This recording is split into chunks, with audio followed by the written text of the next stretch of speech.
Harry Pudding, I guess they could.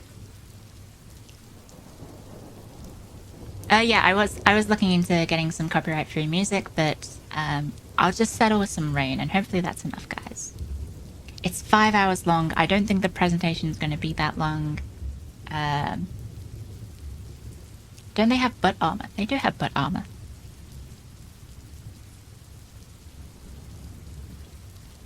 Okay. Welcome everyone to the Fourth Crusade by me, Cleo Icy. How are you guys doing? I don't think I've asked that yet, but hi everyone. First slide. My name is Cleo Icy, if you are new. I am a history professor. I am now a VTuber. And today I'm going to be talking about the Fourth Crusade, and hopefully you guys enjoy. Maybe you will learn something new about the topic. And I guess I'll go into a brief rundown of what the today's lecture will be about. We're going to open with an introduction of a basic introduction of the people involved with the Fourth Crusade. We're going to look at basically the who, what, where, when, why, how. And then the how section will go into the actual events of the Fourth Crusade.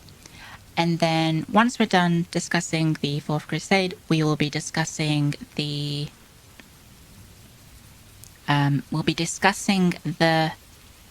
sort of analysis-ish of our ancient sources and talking about sort of what went wrong. Because as you probably know about the Fourth Crusade, if you have any sort of knowledge about the Fourth Crusade, it is considered somewhat of a failure because it went a bit pear-shaped from how they originally planned it to be. The Yab Crusade. I suppose. Somewhat, yes. The PvP Crusade. Kind of. But yeah, so the goals of today are, we're going to talk about the Fourth Crusade, we're going to learn about the Fourth Crusade, and hopefully we're going to talk about, we're going to talk about analyzing our ancient sources and how we can use them to create our understanding of what happened. We are going to look at the inherent biases and the reliability of our sources, because that is always an issue with history. Do we have sources that we can trust? And as it comes to the Fourth Crusade, we have quite a few sources, and some of them are a little questionable with either their accuracy or their reliability.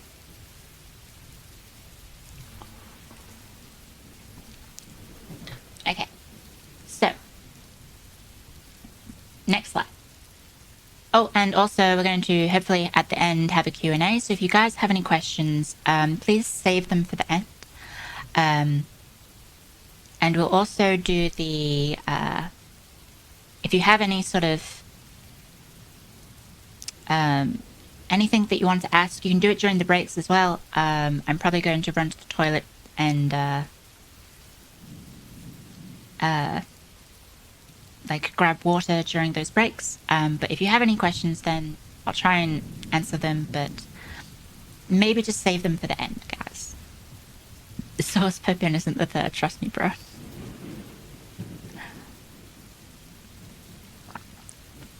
So yeah, moving on to our first section.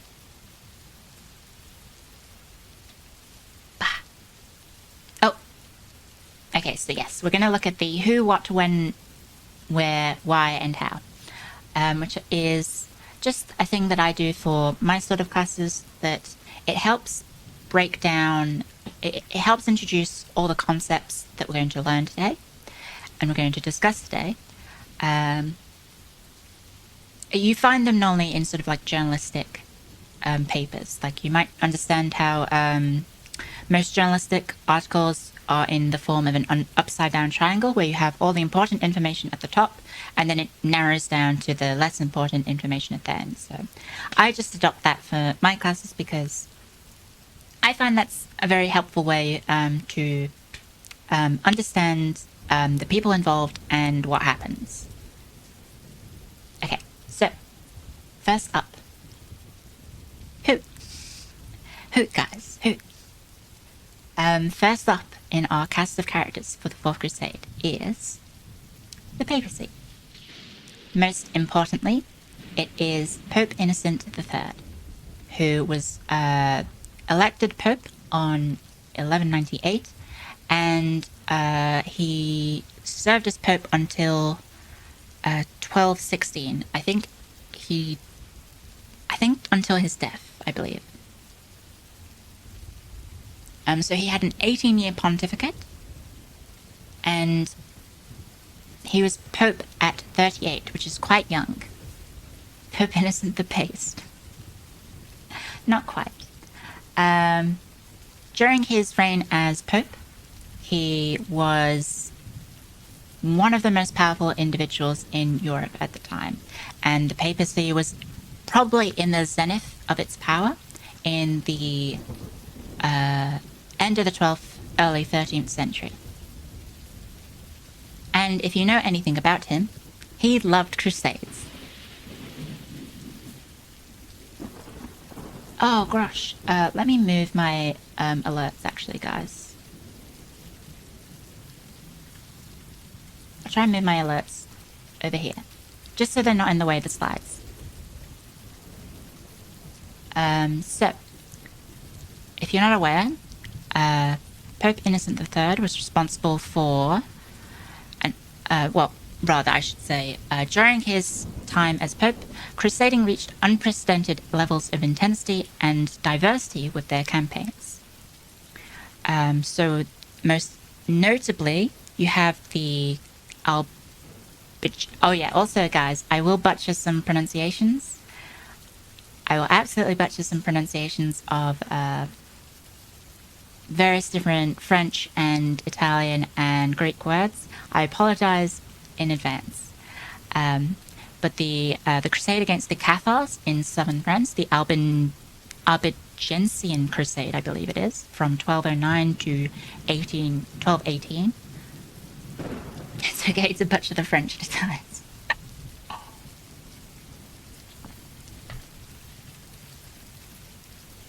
So yes, that was maybe the big sort of crusade that wasn't a main sort of numbered crusade that you see in the Holy Land. If you're not aware, that was a particularly brutal campaign in which a whole sort of denomination of Christians were completely wiped out in southern France.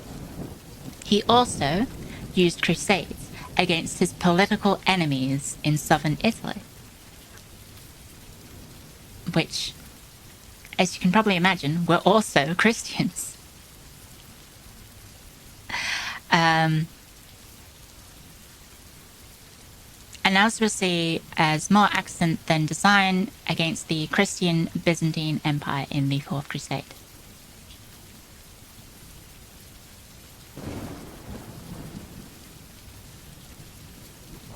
Sorry, I took a sip then. Because you guys can't see me, you can't see when I take a break to drink. Crusading fever in Europe was so high that the children got involved. So in 1212, the Children's Crusade happened, in which children from nearby Chartres and Cologne, Chartres is in France and Cologne in Germany, became convinced that they could take Jerusalem. And so they marched through France and Germany and I believe they arrived at Genoa, and then were refused passage to the east because they had no money or equipment. Many of those children actually end up as slaves,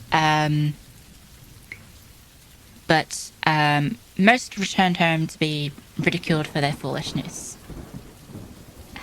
Yeah, so the Children's Crusade is sort of emblematic of the fact that these people loved crusades. They believed that the crusade was a righteous mission that everyone should undergo. And of course, as you can see in the final quote, he believed passionately that God had called the crusades and it was the duty of all Christians, not just the warrior class, to support them.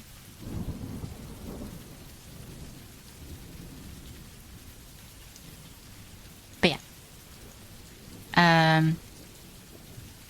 The various campaigns that occurred during Innocent's time as Pope showcase just how flexible and adaptable the concept of crusading had become by the 13th century.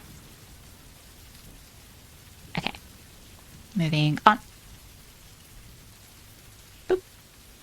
So, introducing our Crusader characters. Up first, we have Thibaut. I always butcher his name because it's like the French version of saying like I think, is it Theobald? I think it's Theobald. Thibaut. I think it is the French version of Theobald. I'm just gonna say Theobald from here on out because that's how I know how to pronounce it. But he was the Count of Champagne, and he was the Count from 1199 to 1201. As you can probably tell, 1201 is before 1204, so unfortunately Theobald does not make it to the Holy Land, and perhaps things might have been a bit different if he did, but we're getting into the realm of alternative history. He was the nephew of the French King Philip II, whose name I think I've actually spelt wrong. I think it's only one L, not two. One sec. Guys, I'm editing on the fly. Shh, you saw nothing. And yes, he was a very charismatic individual. I believe he was very young. I think he was only 21 at the time. And yet, unfortunately, he dies before the Crusade happens. I'm taking a sip right now.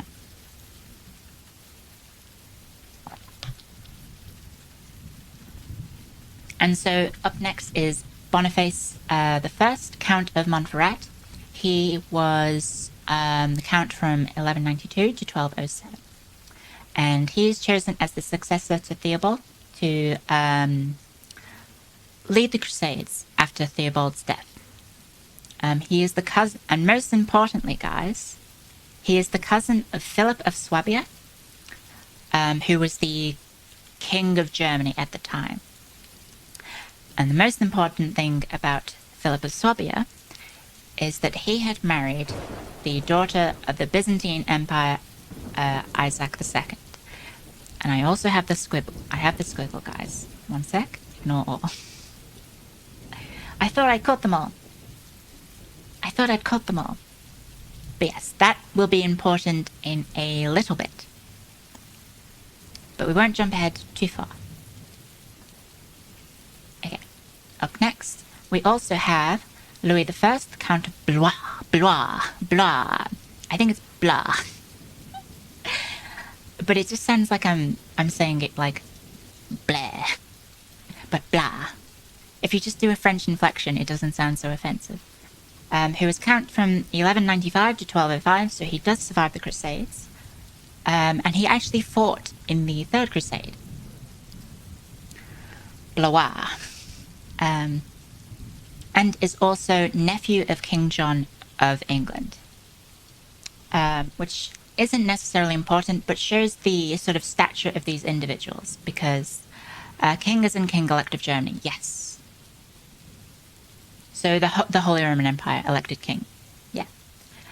We also have Baldwin the Ninth, Count of Flanders, who, spoiler alert for a little bit later, he ends up becoming the first emperor of the Latin Empire of Constantinople. But he reigns from 1194 to 1205, so he also survives the Crusade, but dies not long after. And then, most importantly, we have our main source for the Crusaders. That is Geoffrey of Villehardouin. Okay, I practiced this last night on stream, but I'm going to butcher it. Villehardouin. Geoffrey of Villehardouin, who lived from 1150 to 1213. And he was not, by any means, a count. He was a knight for the Count of Champagne. He was actually their marshal. And yes, he wrote in Old French. He is actually one of our oldest sources writing in Old French. As in using that language at all. Okay, that alert's a little bit in the way. One sec, oh god. I'll put it on top of myself, guys. Thank you very much for the follows, guys. I will, I'll get around to saying thank you at the end, for any sort of, follows or subscribers. Okay. I'm taking a sip.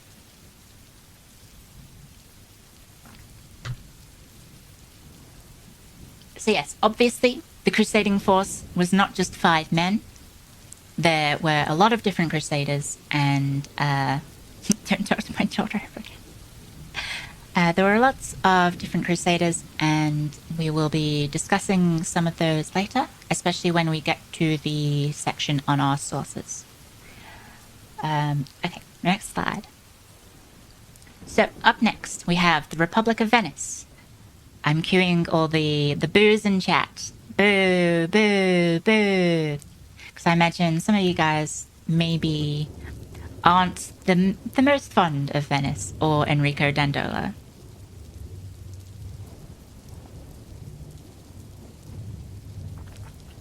But yes, it's my dojo sheet. Yeah, you can't throw stuff at the moment. Sorry, guys. So yes, the Republic of Venice during the time frame of the Fourth Crusade was led by Doge Enrico Dandolo. He reigned from 1192 to 1205. He served as a diplomat for the Republic of Venice prior to being elected Doge. He spent most of his career actually working in sort of Constantinople, but he did work on some other diplomatic missions. But his diplomatic history will be more important later. He's believed to have been elected at the age of 85 because we don't actually know how old he was. We do know he was very, very old. Very old. He was actually blind. He had been blind for at least 20 years prior to the time he was elected. He had a very religious background. If you don't know, he's also from the Dandolo family, which is one of the great families of Venice. So his family was quite wealthy, and yes, so most of these families also had members of their family go into the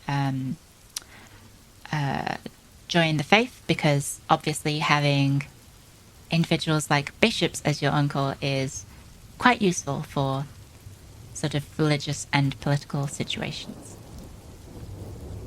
But he had demonstrated a background of being quite pious,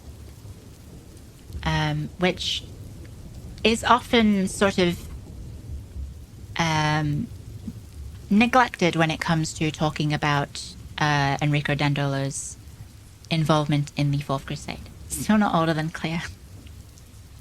And then, yes, importantly, a lot of his tenure as Doge, he spent at war or involved in conflict over the city of Zara, which is modern-day Zadar in Croatia. And the conflict involved the Kingdom of Hungary.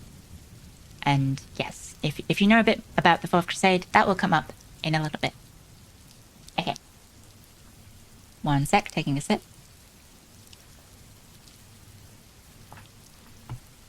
He was actually buried in the Hagia Sophia. Yes, he was buried in Hagia Sophia. Okay. Introducing the Byzantine Empire. Any Any Bizaboos in chat? Any Grecoboos? Any Roma boos in chat? Here are your boys. But introducing the emperors that we will be looking at today. Lots of sips, yes. I will be taking lots of sips. So, first up, we have Alexios III. He is the brother of Isaac II. He actually overthrows Isaac in 1195 and reigns from 1195 to 1203. Komnenos or bust.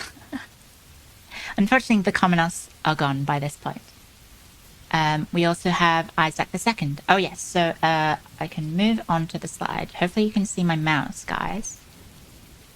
Can you see my mouse? Oh. There we go. I can see my mouse. Okay, so this is Alexios III. This is Isaac II. This is Alexios IV, and then I'll move out the way. This is Alexios V. There is actually someone else, but he's quite insignificant, so we're not going to talk about him too much. Anyway, I'm just going to move this back to the other monitor because I wanted to just make sure that the mouse cursor was showing on screen. Okay. So, first off, we have Alexios. He is the brother of Isaac II. He is the uncle of Alexios IV. And he overthrows his brother whilst Isaac is on a campaign against, I think it's the Bulgarians. If you don't know, the Bulgarians and the Byzantines had a lot of history fighting each other. And so yes, Alexios deposes of his brother. He also then gets his brother captured and blinds him.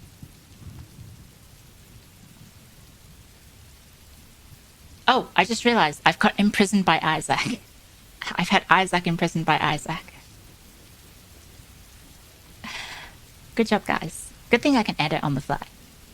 Okay, so yes. Isaac II is emperor from 1185 to 1195, and then he is deposed of by his brother Alexios III. He is the father of Alexios IV, and after his imprisonment in 1195, he is blinded. How is he blinded? So I will get into that a bit later when we talk about Enrico Dandolo. But the typical method of blinding was through using gouging out the eyes very violently.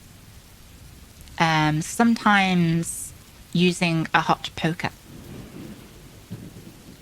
And so the reason that Alexios has Isaac's eyes gouged is that as part of the law of the Byzantine Empire, blind men were not allowed to rule. So what a lot of Byzantine emperors would do to their political enemies is they would blind them, because then they were ineligible to become emperor. Nor castrated ones either. Yes, that is very true. Thank you, Edward.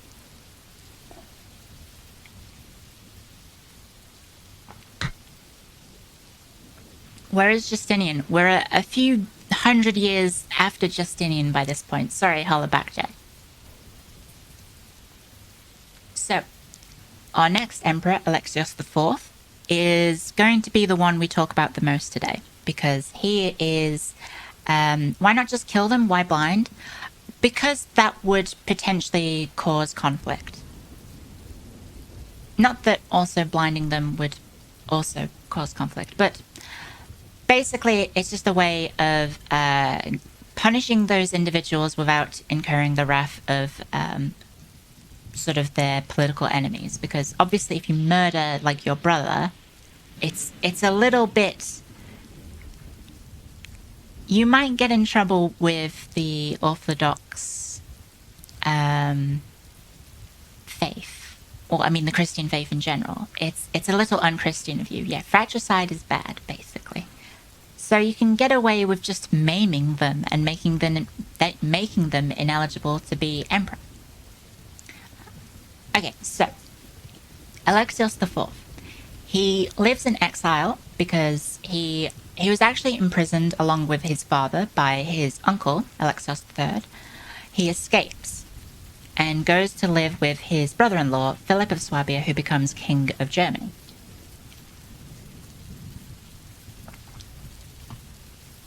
And most importantly, he convinces the Crusaders to help him retake the Byzantine throne for his father. I don't know why I haven't mentioned that in this slide, but most importantly, he does this for his father in exchange for their support on the expedition to Egypt.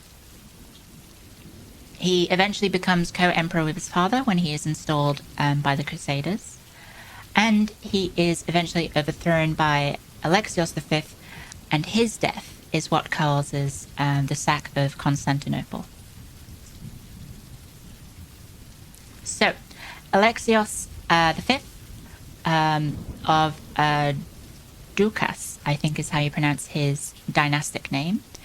He was the leader of an anti-Latin movement in Constantinople during the year 1204/1203. And he gains support by basically, being anti-Crusader, being anti-Alexios IV. He eventually overthrows him and seizes power. And it is his death. I believe our historical evidence mentions that he personally strangles Alexios IV. But I think that might be disputed whether he had someone else do the dirty work for him or not. And it is his actions that caused the sack of Constantinople.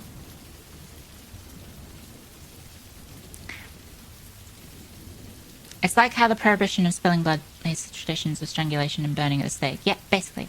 People follow the letter, not the spirit of the law. Yeah. You're allowed to kill as long as you don't spill their blood. Okay. So, those are our 4 main emperors. There is one more character who isn't so important. I will talk about him a bit later. But, slight spoilers, he doesn't actually end up doing much. He gets elected emperor, doesn't want it, and then hides in a church until he dies.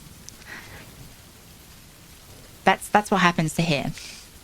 But yes, we have some squibbies on the screen. So we've got this guy over here, and we had on the Crusader slide, we have this guy over here. These were kindly made for me by Duke Exeter, so thank you very much, Duke, for the squibbies.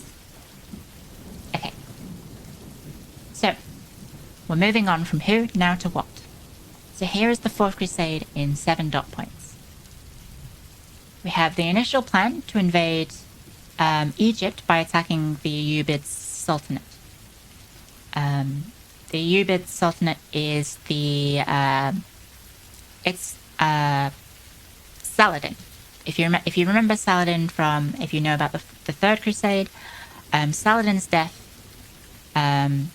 It's founded by Saladin, and it's by this point it's still in existence in the early 12th century. No, early 13th century, I should say. But it does not last too long afterwards. Because political history back then was very unstable, as you'll see in the 4th Crusade. Okay, so part 2 is the failure of the Crusaders to pay their debts to Venice for the fleet that would transport them to Egypt. The city of Zara is sieged and taken by Venice and the Crusaders as part of their payment in 1202. Alexios IV arrives. Well, we'll call him Prince Alexios. He arrives and promises to pay the Crusaders' debts, provide military support in the Holy Land, and mend the relationship between the Church and the Catholic and the Orthodox Church. One sec, I need to take a sip.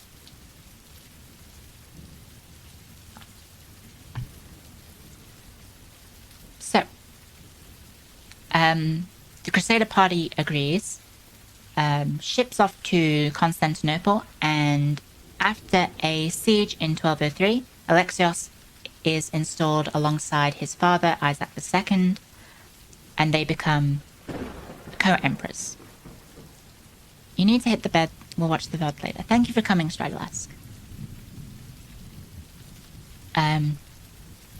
As you can probably guess, Alexios IV is unable to fulfill his grandiose promises to the Crusaders, and in a power struggle, Alexios V seizes power. After Alexios V kills Alexios IV, the Crusaders go on to sack Constantinople. And those are the events, those are the events of the Fourth Crusade. Okay. And then we'll get into, very quickly, the where, when, why, and how. So, where?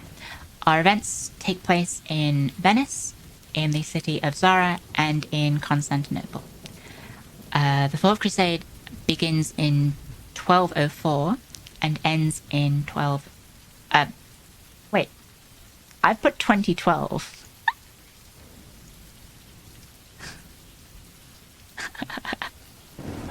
This is why you shouldn't make PowerPoints with very little sleep, guys. There you go. I got my numbers the wrong way around.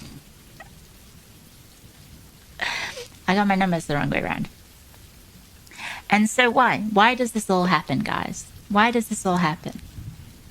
Basically, money, incompetent organizing, false promising, poor timing, and religion. But is it a religious endeavor? What do you guys think? Do you think the Crusades were a religious endeavor?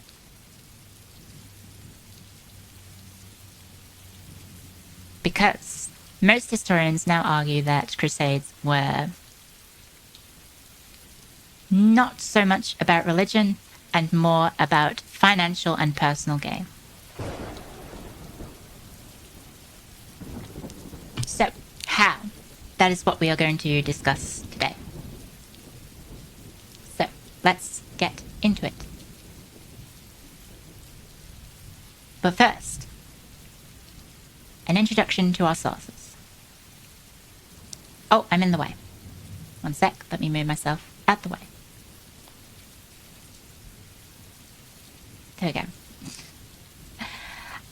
So, first up, Geoffrey of Villehardouin. He is a French crusader and knight. And most importantly, he is involved in the inner circle of the Crusade leadership. We also have Robert of Clary. He is another French knight and crusader. And his perspective comes from that of a simple knight, more of a regular soldier's perspective.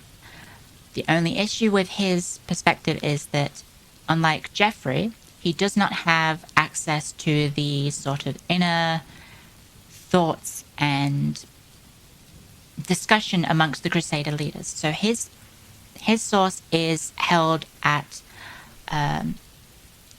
his source isn't so trustworthy as Geoffrey, but we do use it for some events such as the siege and sack of Constantinople. Sorry, my throat's dying.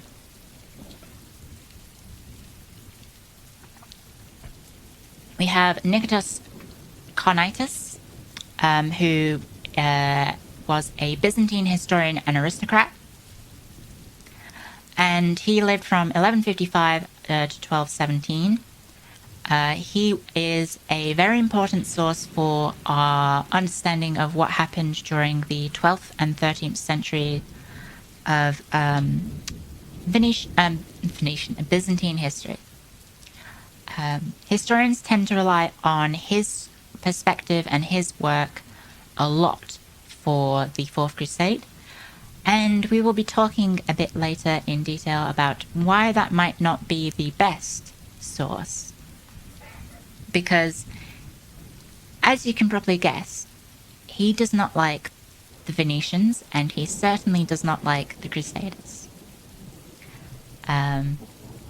And our last main source is actually Pope Innocent III himself, as he wrote quite a few documents about the Fourth Crusade. We also have some of his letters that he sent to the Crusaders and also his papal legate that didn't Francis of Assisi join the Crusade initially? Potentially. I can't remember his involvement.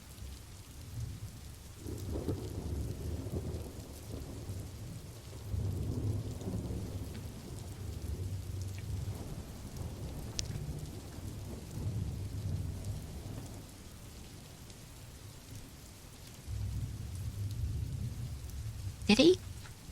If he did, he's not really considered that important to the sort of historiography of the Fourth Crusade. Okay. Clear, Nicetas Conitus is shit because he hates Venetians. No.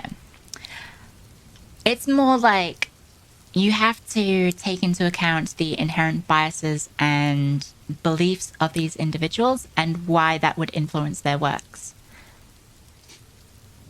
Implying you want to learn about the Crusades. Which Crusade was the largest of them? The first. I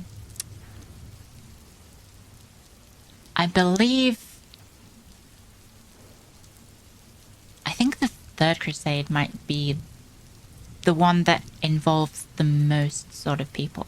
You also have later endeavors like the Crusade of Varna, which involved quite a lot of people, but that was quite chaotic and not very successful either. Okay, so we also have, as our sources, we have Hugh the Fourth, Count of St. Paul, who we don't have when he was born, but he dies in 1205. And his source are his letters that he sent back to Western Europe, mainly to try and gain approval of the actions of the Crusaders in 1203. Because as you can probably tell,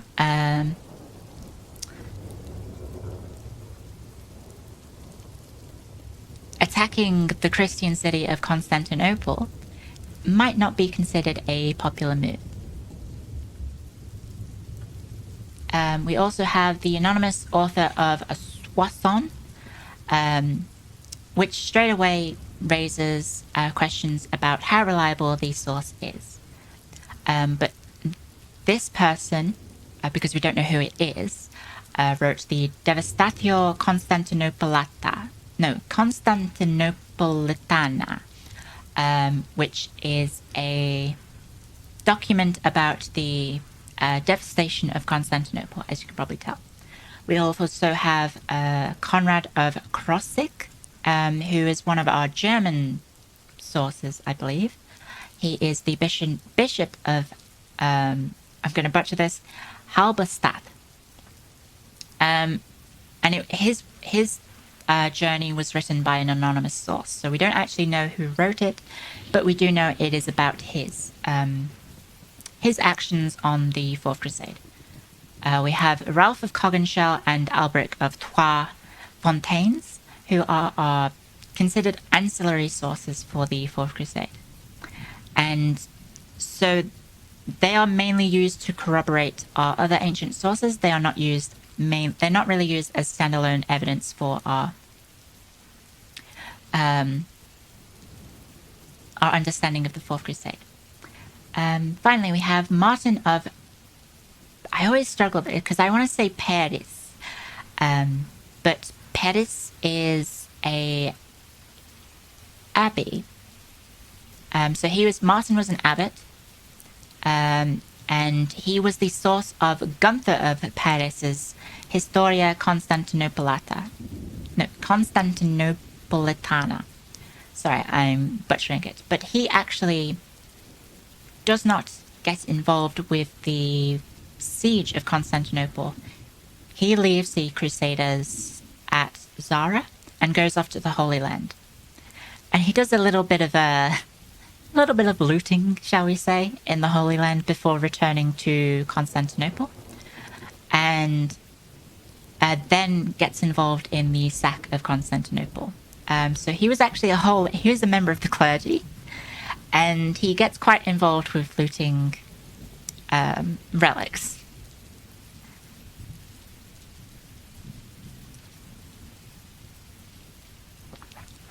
Yeah, he did a little bit of looting. And then finally we have one other Byzantine source, who is Nicholas Mesarites. I'm probably saying that wrong. Who lived from 1163 to 1216.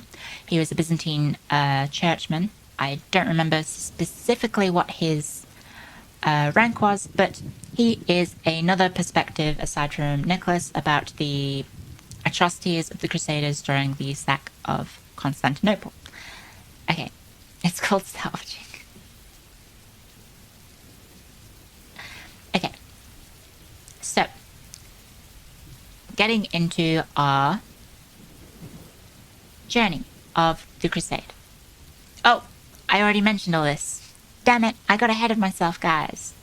So yes, we have Innocent III and the crusading fever of the 13th century Europe.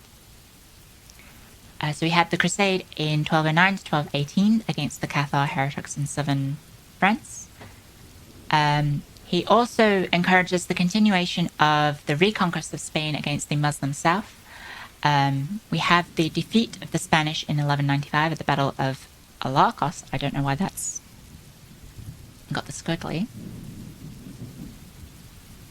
And also, he encourages further crusading in the northeast of Europe against the various Rus and into sort of beyond Sweden into northern Scandinavia sort of regions. Because by that time, these people, the Baltic peoples basically. By that time, most people in Europe were Catholic, but you still had some evil heretics that had to be converted or killed.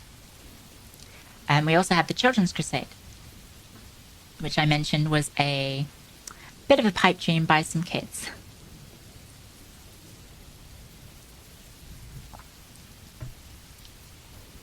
And never went anywhere. The Baltics were the last pagans, yes. Yes. And so yes, we have his political enemies were also targets of crusades in southern Italy. I believe one adventurer, if I can find my notes, there was a German adventurer called Marquard of Awelia in 1195 who was trying to establish a power base in Sicily and formed an alliance with the Muslim colonies in Sicily. And so Pope Innocent III calls a crusade against Marquard because of his allegiance to the Muslims. Doesn't go anywhere. That guy was your dad, right? Doesn't go anywhere. No one actually listens to him, but he also calls a crusade against the Spanish rulers who ally themselves with the Muslims, because in the Spanish region you had conflict between the Christians and Muslims, but also conflicts against Christians and Christians. And so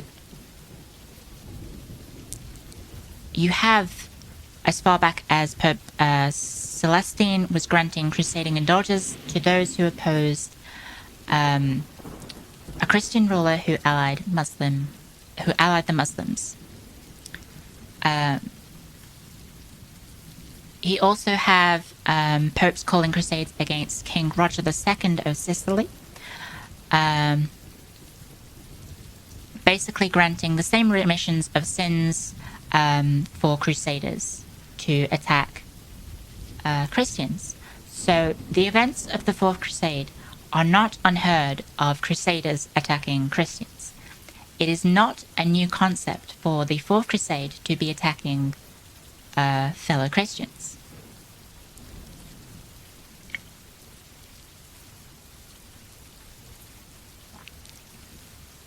So yeah, it was actually Pope Celestine III who called a crusade against King Alfonso IX of Leon, because he allied the Almohads, the Muslim Almohads. To be fair, Roger II were Normans. Those guys were notorious. Yes, they were. they were a little bit warlike, and also very much rivals the Pope. Yes. So yes, Pope Innocent and his predecessors were getting involved with targeting Christian nations and excommunicating them and offering indulgences of sins for those who would attack them, because guess what? The Pope had political enemies and used his religious station to try and influence European politics. That is not an uncommon occurrence. He wasn't just a holy man that, you know, worshipped God and told people to be kind to each other, like you see in modern popes.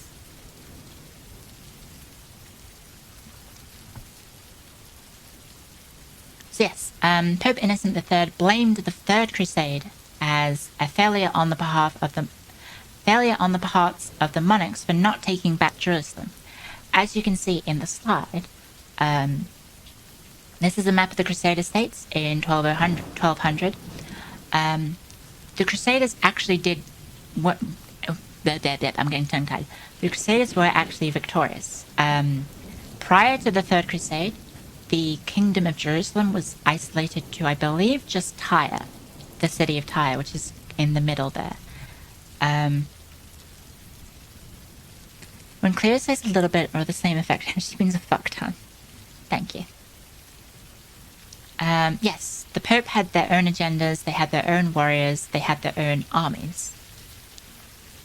And yes, they would blame the secular rulers for their failures, because obviously Pope Innocent III wanted Jerusalem to be back in the hands of the Christians. But as you can see from this map, the Ayyubids still were in control of Jerusalem. But the Third Crusade had resulted in the territory of the Kingdom of Jerusalem growing dramatically. And the German Crusade in the 1196 and 1197, they, I believe, resulted in the capture of Beirut. So they were actually quite successful, but not successful enough. So yes, Innocent III puts out the Post Miserable, or Miserabile, I should say, which is basically him whining about the fact that the Christians had failed the Holy Land, Jerusalem was still in the hand of the Muslims, and that we needed to do something to resolve that. So, you get the onset of the Fourth Crusade. So the call for a new crusade happens in November 1198 at the tournament of Eclé-sur-Aisne. I'm saying that wrong, I'm sorry, in the county of Champagne. So why does it happen at a tournament? Wait, hold up. We're learning about crusades, let's go. Yes, hello snail mail, welcome. We're learning about the crusade. As you can see in this picture on the slide, the little mark here, this is where the tournament was held, in northern France. Why was the crusade... yeah, Automod actually helped. Thank you, Automod. So why was the crusade called at this tournament? You have the issue that was going on in Western Europe, that basically all the monarchs were busy. And all prior crusades involved one or multiple monarch in helping with the organization and funding of the crusade. The Fourth Crusade is very different. We have a situation where all of the monarchs in Europe, all of our main monarchs, so Spain, hang on, let me just double check I don't talk about this in detail. No. So we have all of our monarchs in Europe are busy.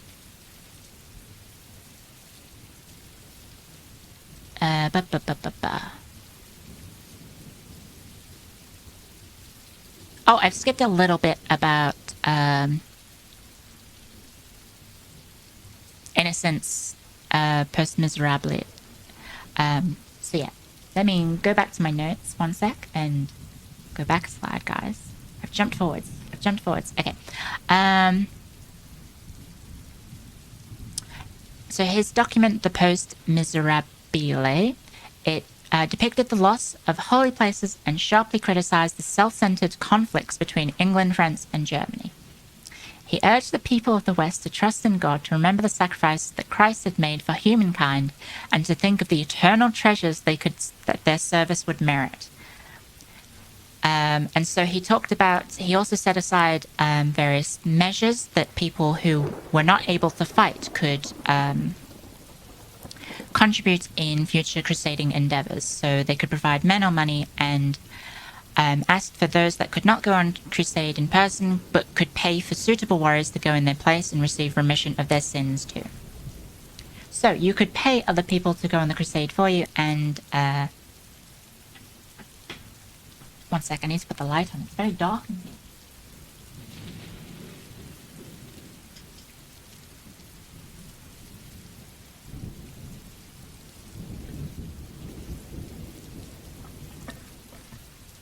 Doxy information on Amaranth. Oh, okay. So hopefully that person doesn't then... I wonder if that's like...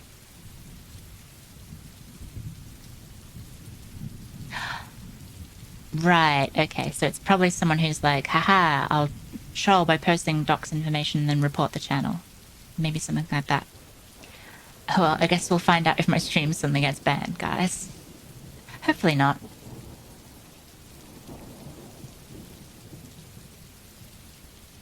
Anyway, that's fun. I just want to talk about history.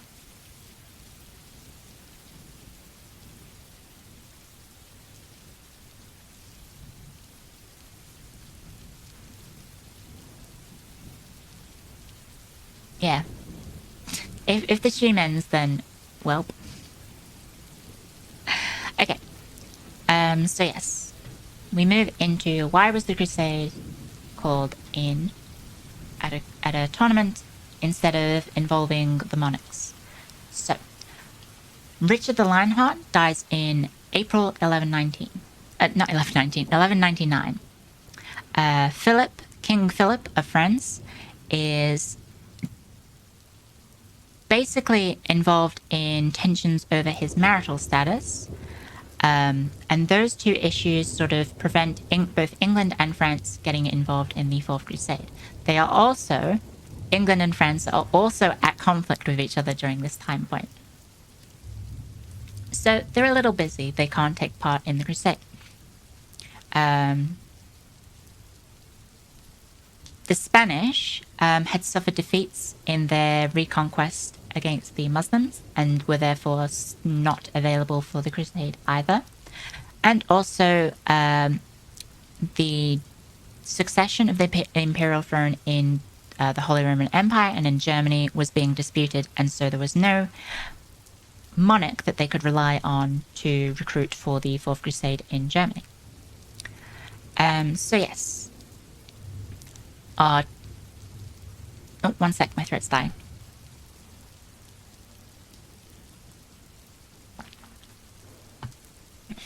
As always, even right now too.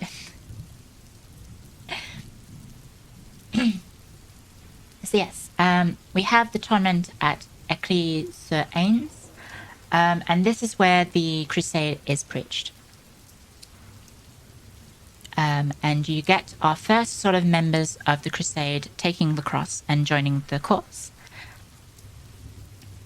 which is a very unusual place to actually preach a crusade, because the church condemned tournaments, because these were events that incited the sins of pride, envy, and murder, which obviously went against Christian teachings. But obviously these tournaments were very important for the fighting men to practice, as it was their best chance of getting experience in fighting without going on campaign. So you have this curious case of the church needing to recruit people for Innocent's campaign or crusade that he wanted to go on, but having to maybe look the other way when it comes to the actions of the individuals that they're recruiting. So yes, we get a tournament, and at the Crusade, the appeal for the Crusade is heard, and Theobald of Champagne and Louis of Blois both join. They both come from sort of famous crusading lineages. Theobald's father ruled Jerusalem from 1192 to 1197, and Louis took part in the Third Crusade. And we also have, because Theobald gets involved, we also have Geoffrey involved. So Old Mate Geoffrey, our primary source for the Fourth Crusade, is recruited at this gathering. I do actually cover it on the slide. Yes, so Baldwin of Flanders joins a few months after the tournament. But yes, the Crusade is already off to a shaky start because there are no monarchs involved. And you might be wondering why the monarchs are important. Well, basically, they supplied the most men. They also supplied the most money to fund the operation. So relying on lesser lords and lower rank nobility, you already are at a disadvantage for both recruiting for the Crusade and funding it.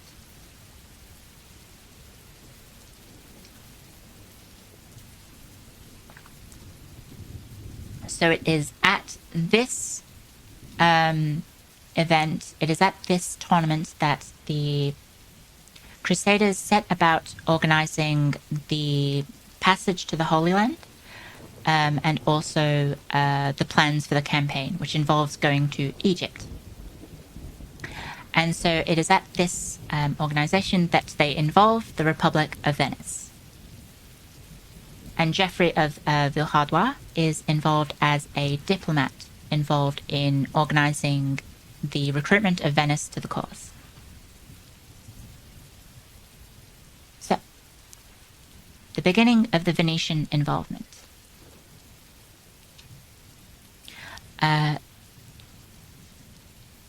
Actually, no, I have skipped forward a bit. The leaders of the Crusade, of the people involved that I mentioned earlier, they actually meet at Soissons, and that is where they decide to, one, go for Egypt, and two, involve the Venetians.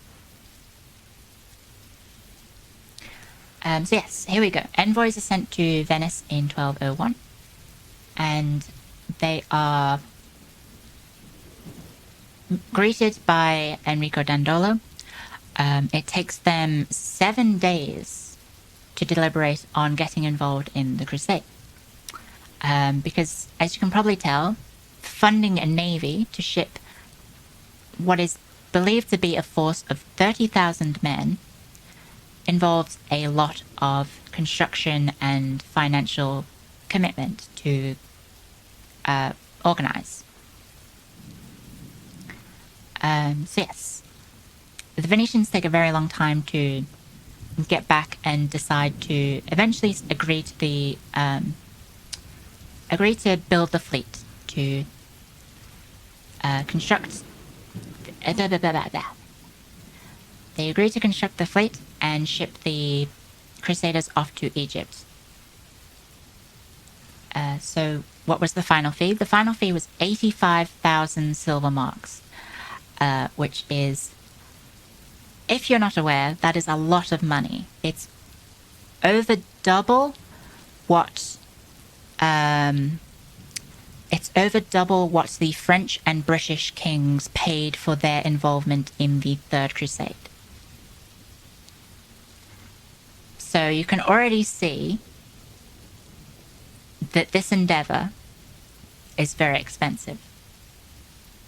But this is also because the Crusaders, the diplomats for the Crusaders, argue that they believe they will get 30,000 soldiers recruited for their cause.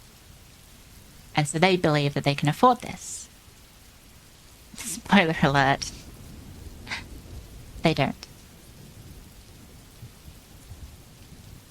So as you can see in the map, that is the original proposed Crusader route. So they arrive in Egypt, build up a power base in Alexandria and the Nile and Cairo, and then march on to Jerusalem from there. Quick, how do you adjust that for inflation? Can you put a price on eternal salvation? Apparently you can. So yes, why did the Venetians agree to the deal?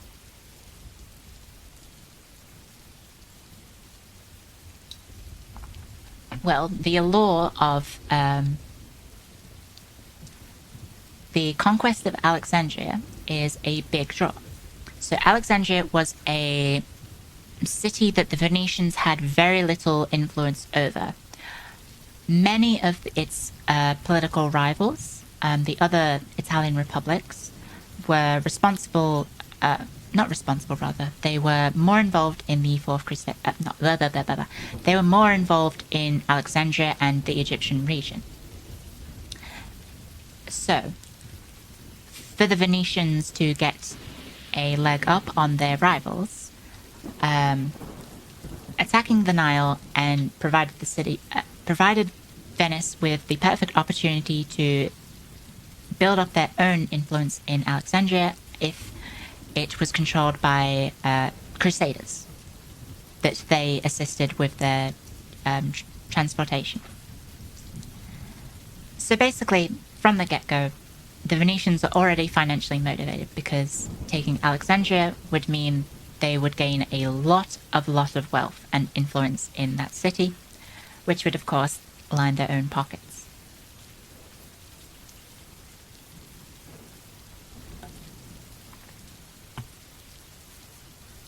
And so yes, if you're not aware, the Italian Republic served a very important role for Crusaders as they connected Europe to the Holy Land. And the Venetians actually had an agreement with the Kingdom of Jerusalem in 1124 after their involvement in their own crusading endeavor in 1123, called the Venetian Crusade, in which they saved the city of Tyre from falling. And the Kingdom of Jerusalem awarded them with the Pactum War Mundi, which is it was a trade agreement that allowed the Venetians to have their own sort of district within Crusader cities. They would be exempt from taxes in the Kingdom of Jerusalem, and they would also be tried under Venetian law.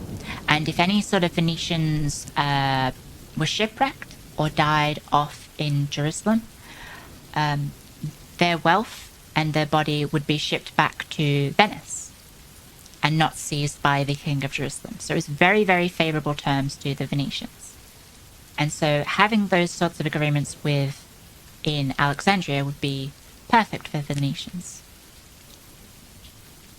But yes, as you can probably tell,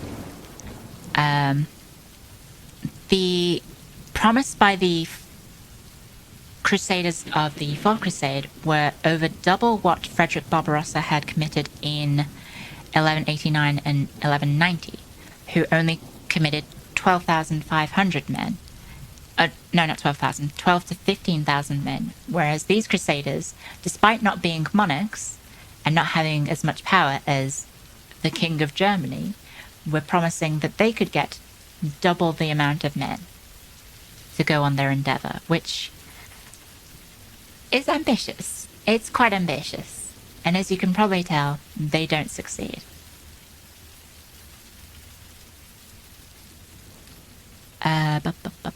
Go to my notes. So yes, the Venetians agree with the plan to attack Egypt instead of going directly to the Holy Land, as the Kingdom of Jerusalem and the Ayyubids actually had a truce. Actually, no.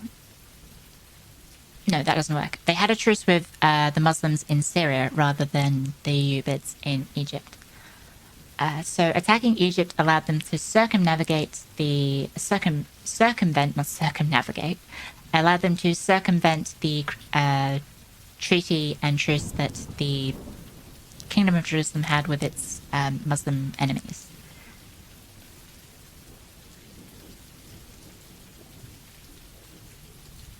So obviously, gaining trade in one of the biggest trading hubs in Europe, or the Mediterranean rather, is a exceptionally lucrative deal for the Venetians, and so they accept. And so we have the Venetians involved.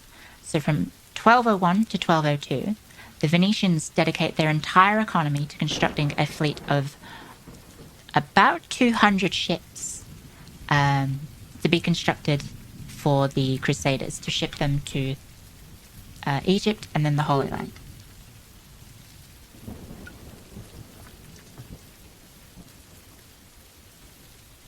And so yes, the envoys make a down payment with the Venetians to begin working on the fleet and then head back to France.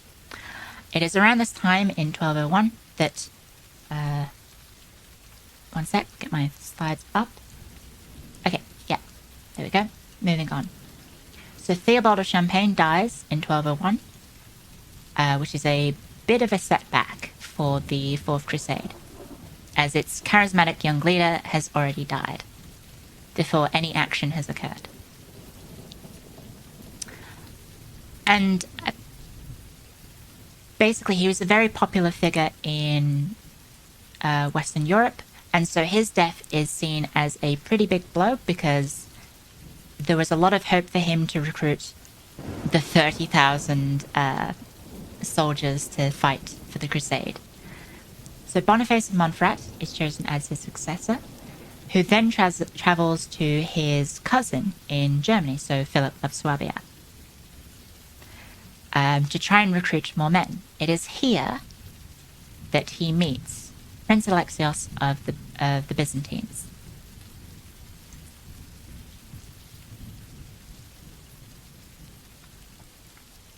Okay. And I'm just going to take a quick break here, guys, because it has been over an hour. So I'm just going to refill my water, and we'll get back to it in about 5 minutes. If that is okay. Has it? Yes, it has been an hour already. We are 16 slides in, and it has been an hour. So we are actually making some decent progress. What language would they have spoken to each other? Latin? No. They would have spoken French, German, Italian. A lot of these people were bilingual, trilingual, multilingual. Also, the differences in the languages back then they weren't as different as they are now. So these people were able to communicate with each other.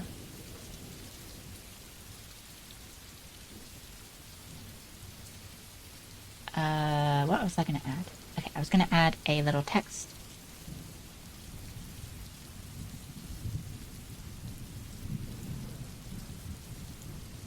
Okay, we'll do 5-minute break. Oh, I can't type. Hopefully it hasn't been too bad, guys. I know I'm very nervous. I am very nervous about doing this on Twitch. I am much more comfortable doing this on Zoom because I have a lot of the stuff also prepared for me in advance, whereas this is me sort of going off all the notes that I've gathered, and it's a little bit scuffed. And I'm having to flip through all my notes that I have, because I have all these sources open, and yes, this is great. I'm glad you guys are enjoying it. Okay, I'm just going to refill my water because it's empty, and also I need to go to the toilet because You know, French being the court language of Europe was a thing, but you're under the impression it was more of a 1600s thing onwards. Most of these people could speak multiple languages. The nobility were able to all communicate. The image of the dumb Crusader and the dumb warrior knight and all that. It's a little bit inaccurate. A lot of these people, a lot of our nobility were actually educated in how to write Latin, which is why we have sources like Geoffrey.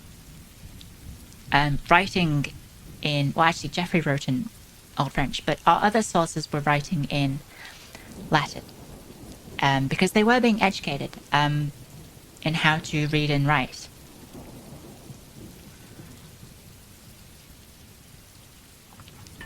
Yeah, okay, I'm just gonna quickly go to the toilet and then grab some water and then we'll get back into it. Okay, so we'll just go from the top. Theobald dies in 1201. The young charismatic leader of the Crusade dies. That is not good for the prospects of recruiting more soldiers for the war effort, as you need these enigmatic figures. Otherwise, you need these enigmatic figures, or you need a monarch who comes pre-booked with their own army, which is as the case in the previous Crusades.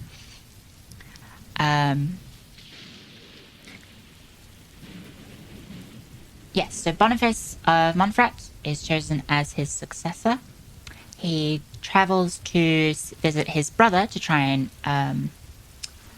his cousin, to try and recruit him for the war effort, and is unsuccessful, but there meets Prince Alexios of the Byzantines.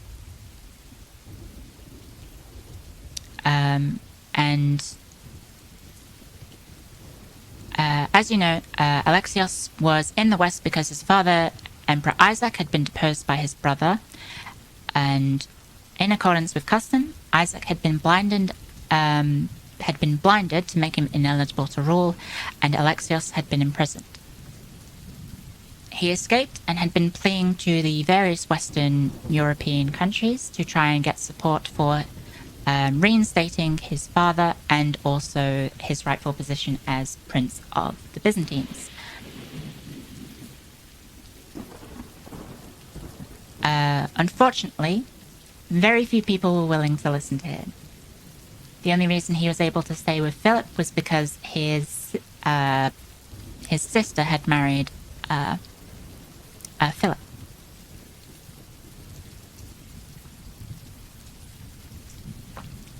He had even visited the Pope, but the Pope had refused any support for Alexios in the past.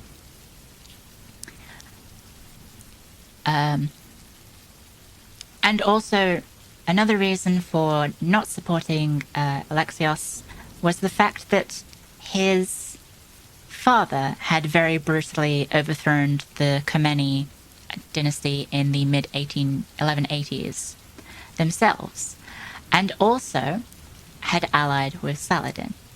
So obviously, as we discussed earlier, allying with the Muslims was not a thing that the Christians and the Pope were particularly fond of.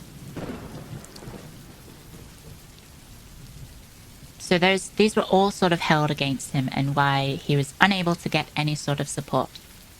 And we'll hear from him in a little bit. Okay.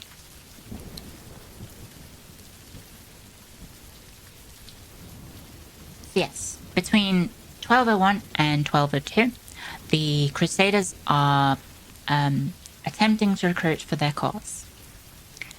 And by August of 1202, the total number of troops that have shown up are 12,000 of the original 33,000 men that were promised.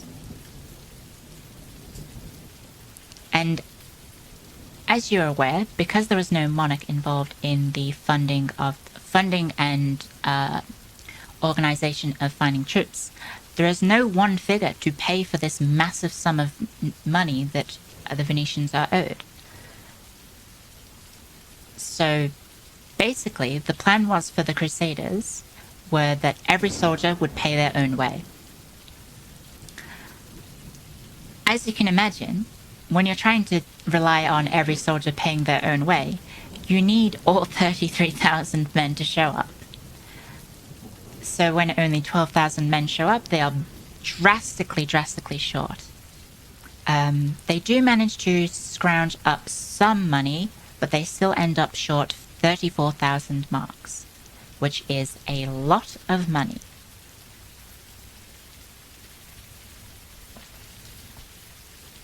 Now, obviously, the Venetians were not happy with this.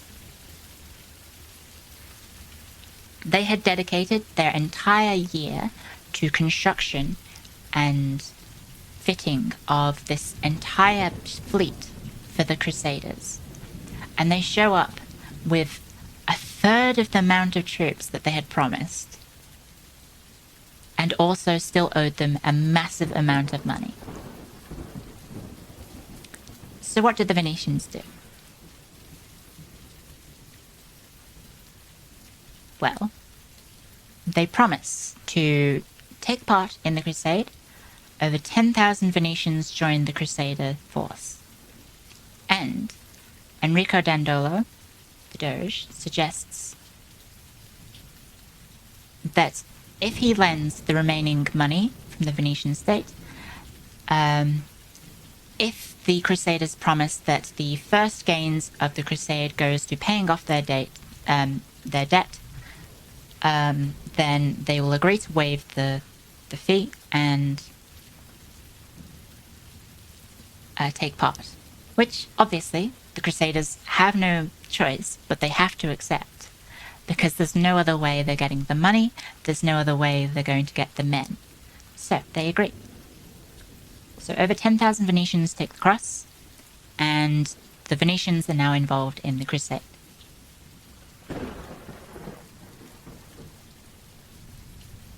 So, what does Enrico Dandolo suggest should happen? By now, it is September in... Yes, it was September, yeah. Okay, so by the time that the Venetians have taken the cross, the Venetians of... Why is this lecture being recorded in a thunderstorm? I needed something relaxing in the background. Because I didn't want to do this in complete silence. But I didn't want... Because I want to upload this to YouTube after I'm done. So it'll be... I can't have any copyright material in the background. So that's why it's rain, because I'm pretty sure no one has the copyright for rain. I hope not.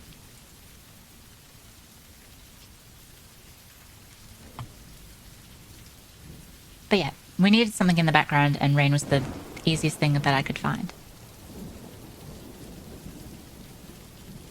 You'd be surprised? Oh no. Well, maybe I do a second recording, an edited recording, and post that on YouTube instead of this stream.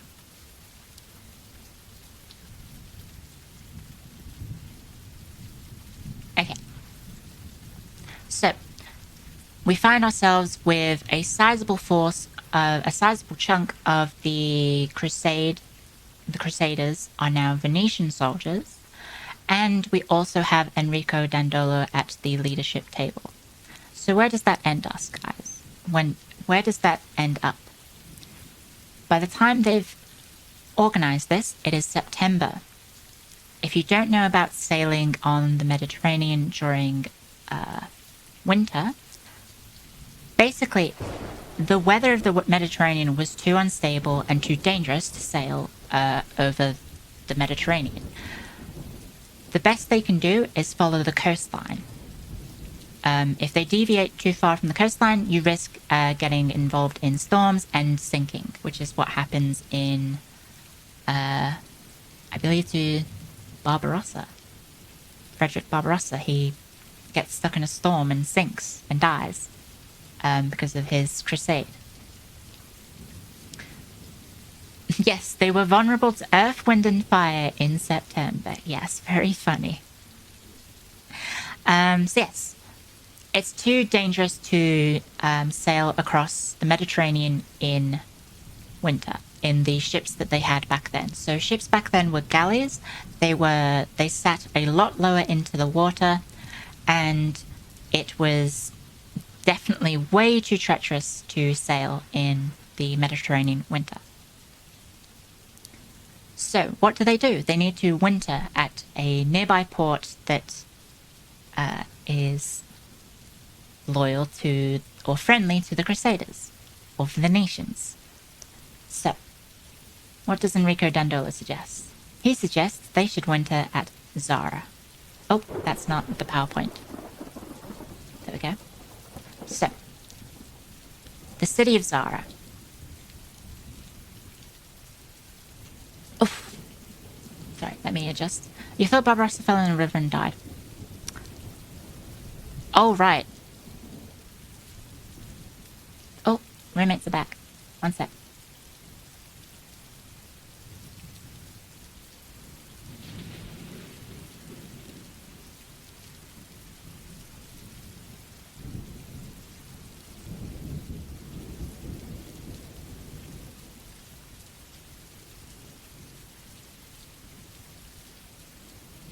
You are correct. You are correct. I got mixed up. I forget who drowned sailing across the Mediterranean. Ah. My bad, guys. A bunch of people did. A lot of people did. But yeah. Okay. Boop. Okay. Ignore that I said that, guys. Ignore that I said that. Okay, so. In October 2012, not 2012, in October 1202, the Venetian fleet sails from Venice, along with the Crusaders. Robert of Clary, one of our primary sources for the Fourth Crusade, or contemporary sources, I should say, not primary source. One of our contemporary sources for the Fourth Crusade describes it as the finest thing that has ever been seen since the beginning of the world. So it's about 200 ships, all sailing at once. Imagine all the regalia, all the flags, all the banners. It would have been very impressive.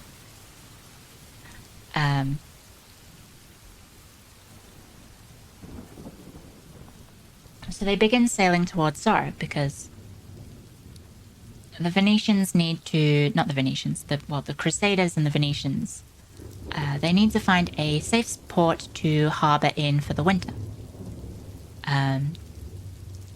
Enrico Dandolo suggests Zara, which actually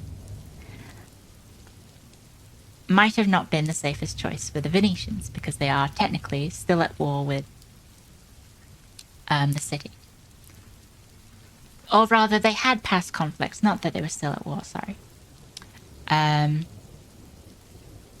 This point, Pope Innocent III actually finds out that they are off to Zara, and he threatens them with excommunication if they attack.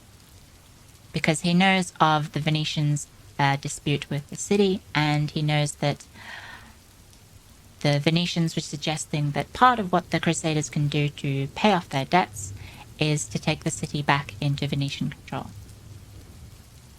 Oh, you are right, that guy does have his butt quite on display.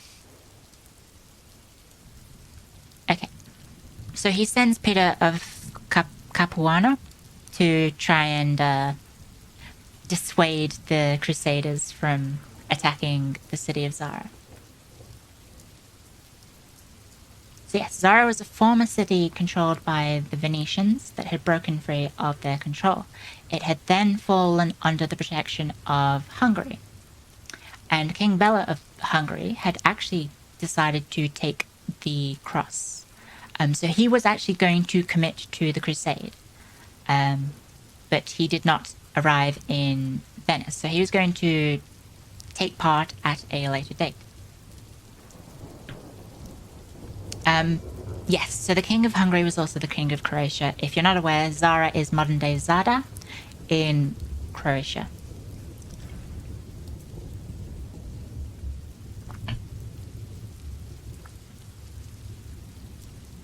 I believe I have... I'm just double-checking my next slide. Yep, okay.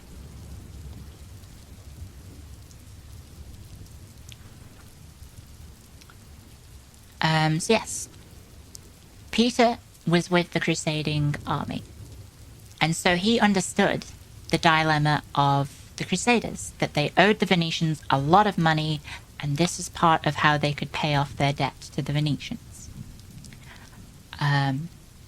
Obviously, this decision to attack a Christian city is very controversial amongst the Crusaders. But ultimately, the leadership of the Crusaders decide, okay, we will attack Zara for the Venetians and help pay off our own debt. Not everyone agrees with that.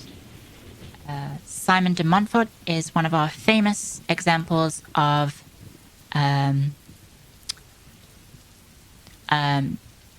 not agreeing with attacking Christians. He sits out of the siege and very quickly the city surrenders on the 13th of November 1202 because the Crusaders have a lot of siege weapons, and so the city basically stands zero chance of survival. Obviously, they tried to plead to the Crusaders, "Hey, we're a Christian city. Why are you attacking us? You're Crusaders. We're Christians. Why are you attacking us?" But unfortunately, the need to pay off their debts was more important than the pleas of Christians and the pleas of the Pope. So, obviously, Innocent III is a little bit upset and writes to the Crusaders saying, "Behold, your gold has turned into base metal, and your silver has almost completely rusted since, departing from the purity of your plan and turning aside from the path onto the impassable road. You should have hastened to the land flowing with milk and honey. You turned away, going astray in the direction of the desert."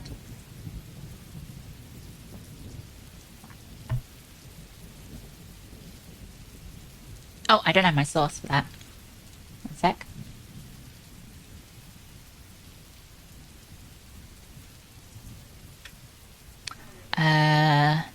Innocent III, 2000, 41 to 45.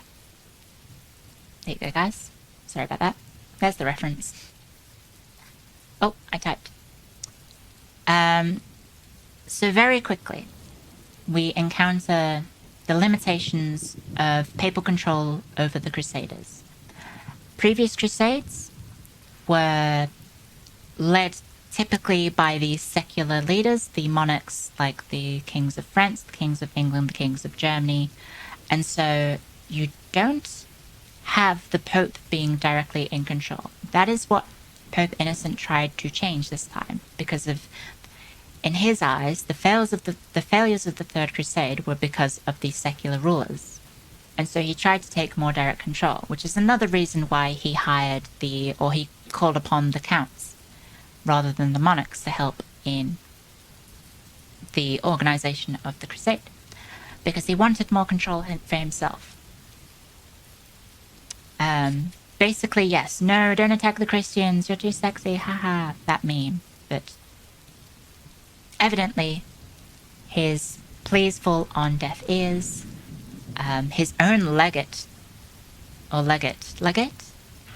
yeah. His own legate bloody disagrees with him and refuses to pass on the message that he disapproves of their actions. Legate. Yeah, I don't know why I always struggle with pronunciations, guys. So he excommunicates the entire Crusading army for their sinful actions.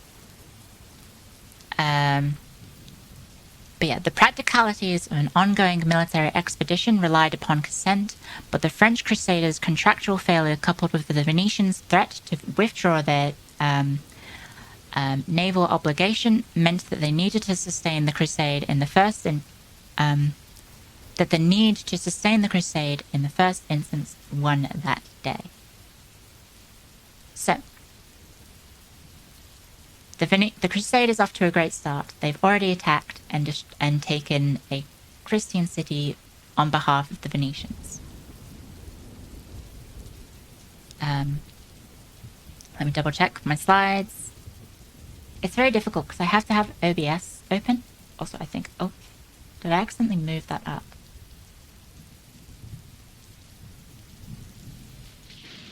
Yeah, I did.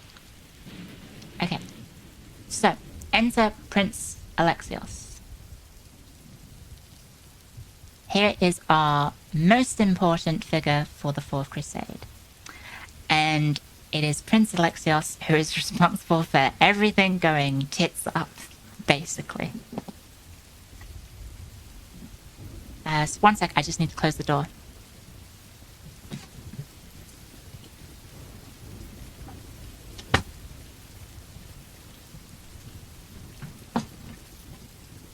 So, Prince Alexios is a little bit ambitious. One might say a little too ambitious with his aims and goals and promises. So he arrives in Zara in the winter of 1202.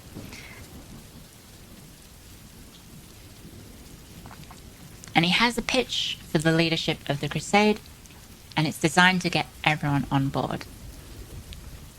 For Pope Innocent, he promises the submission of the Greek Orthodox Church to the Catholic Western Church.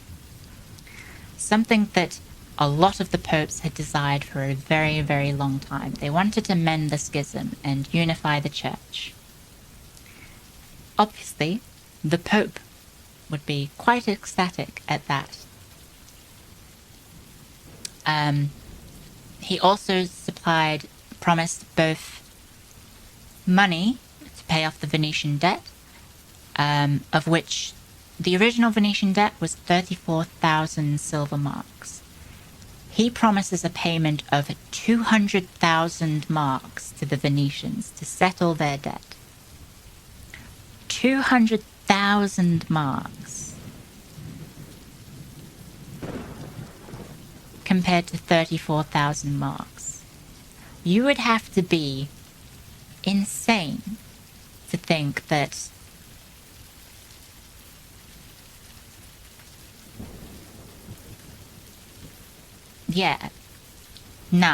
we don't want 200,000 marks.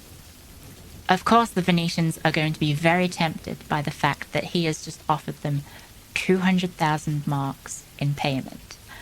And then he offers the Crusaders themselves 10,000 extra men to support in the Crusade in Egypt, and 500 knights stationed in all across the castles of the Holy Land to help protect it. Which, of course, when the Crusading army is only 22,000 strong, and they've already had some men leave them at this point.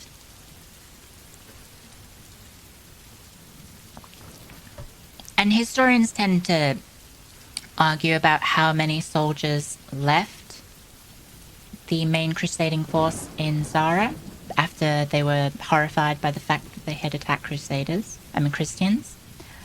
We don't know, unfortunately. We just have to sort of make guesstimations about. Some people say maybe 1/10 of the army had left.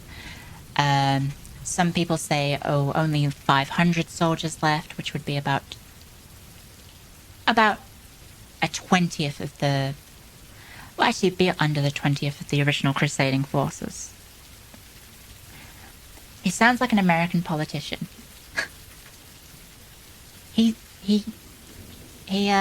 offers a very good deal.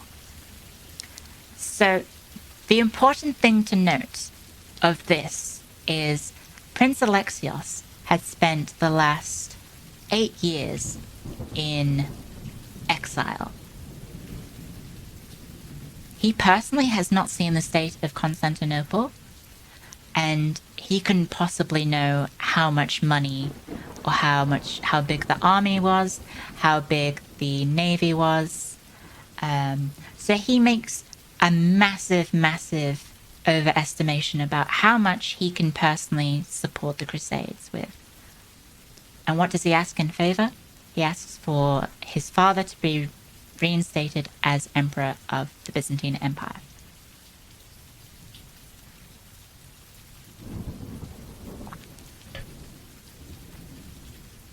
It's the best deal. Basically, it sounds good, It almost sounds too good to be true, and we will get into that in a little bit. Obviously, the prospect of attacking another Christian city did not dwell well with a lot of the Crusaders. Let me just double check. Yep, okay. Just gonna skip forwards. No, we can, I think we can move to the next slide. Okay, yes. I was right. I always forget. I'm always terrible about organizing my slides and making sure that I'm moving on to the next point. You're on the edge of your seats. Art of the deal, yeah, basically. Alexios, bit of an idiot. If you're not aware, he's very young. I believe he's 20. He's in his early 20s by the time he arrives at Zara. So yes. The fact that Alexios had been imprisoned, his father had been wrongfully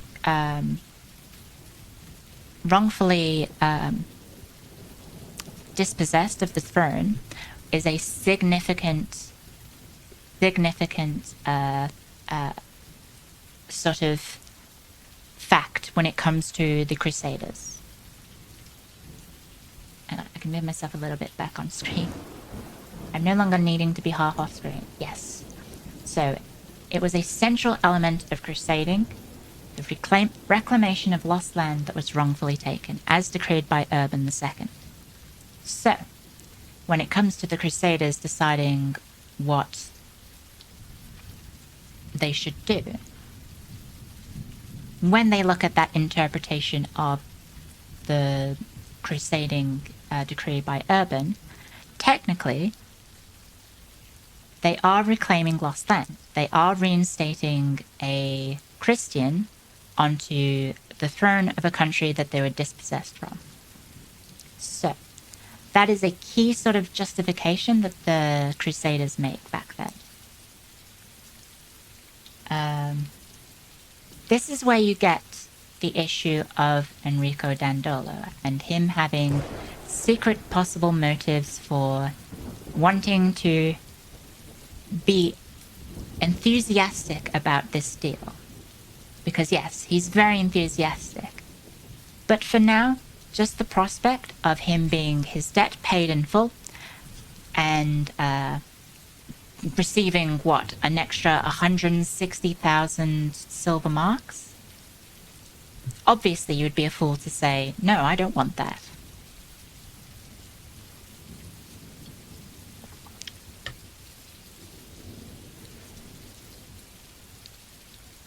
And we will get into more about Dandolo's enthusiasm for the plan later in the presentation. But obviously, some of you may know about events in 1171 and events in 1182. Of course, not everyone agreed with this. Simon de Montfort and other knights eventually go on their own way to journey to the Holy Land. So they don't go to Constantinople and they don't go to Egypt. They just eventually end up in Tyre, Acre, those sorts of places. So when does crypto enter the equation? Probably not for a while.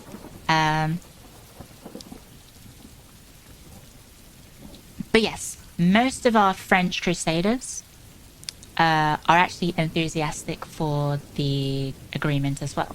So Baldwin, Geoffrey Vauhardouin, I believe, what's his face? So, hang on, now I'm getting my own names confused. Hang on one sec, guys. Where's my PowerPoint?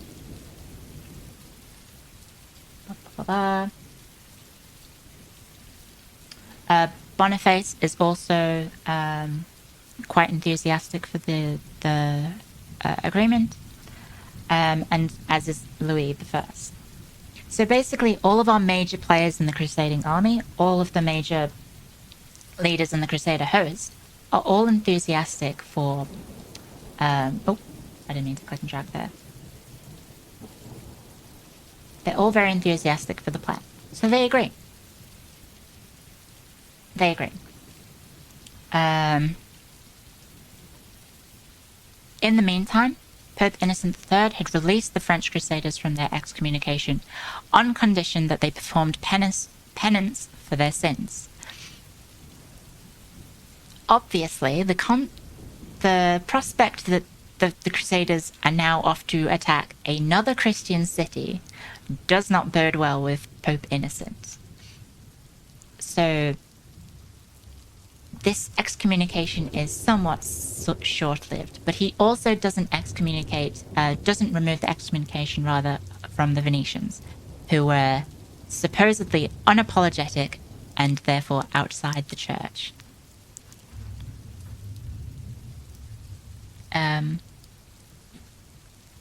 Sorry, one sec, guys.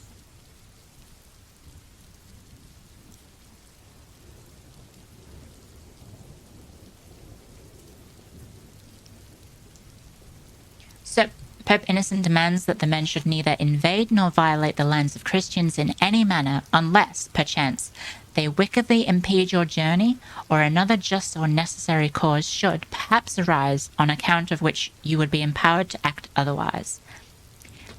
Intentionally or not, Pope Innocent III, including the cause a just and necessary cause, provides a loophole for the Crusaders to justify their future actions, and also to, almost certainly in error, infers papal support for their decisions. So, should have sacked Venice instead. Yeah, I guess. So, we arrive. First siege of Constantinople.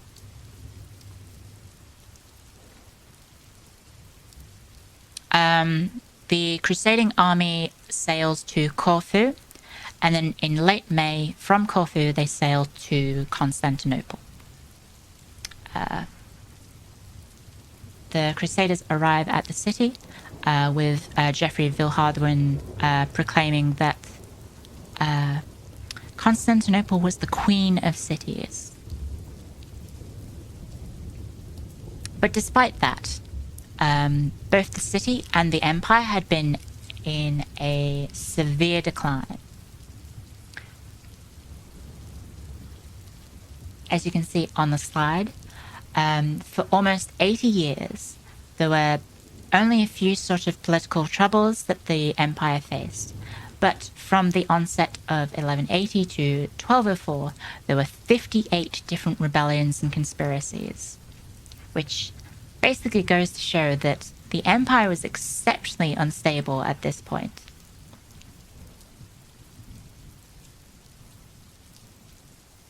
Yeah, that's more than 2 a year. Yeah. And yes, so the Crusade at this point is not necessarily off the rails. Technically.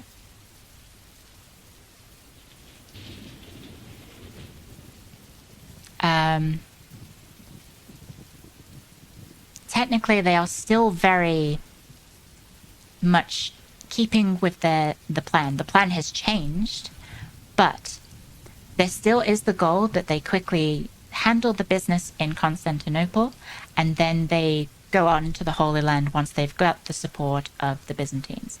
That is what the Crusaders were hoping for. Obviously, it doesn't turn out like that. So yes, the Crusaders actually parade the prince outside the city of Constantinople, saying, "Behold your natural lord." But the inhabitants of the city do not care at all. They do not give an absolute hoot about who Alexios is, because Alexios III, the current emperor of the Byzantines, had actually managed to exploit a century of tension between the Byzantines and the Crusaders to nurture the notion that the prince and his Western allies planned to enslave the Greeks and subjugate them to the Pope. Which, technically, he's not so wrong about the second point.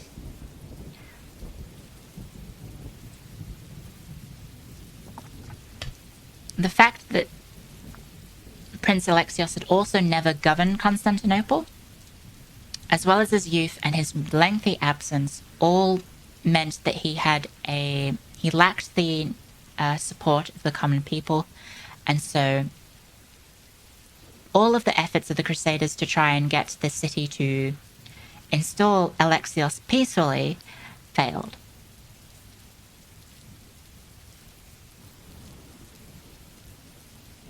I should say Prince Alexios, so we don't get confused between Alexios and Alexios. So yes, we find ourselves with the Crusaders. We have no choice but to attack. But they have a justification. They've just heard from the Pope that this was a necessary and just cause. So, we have a siege that begins in the 11th of July, 1204. How does the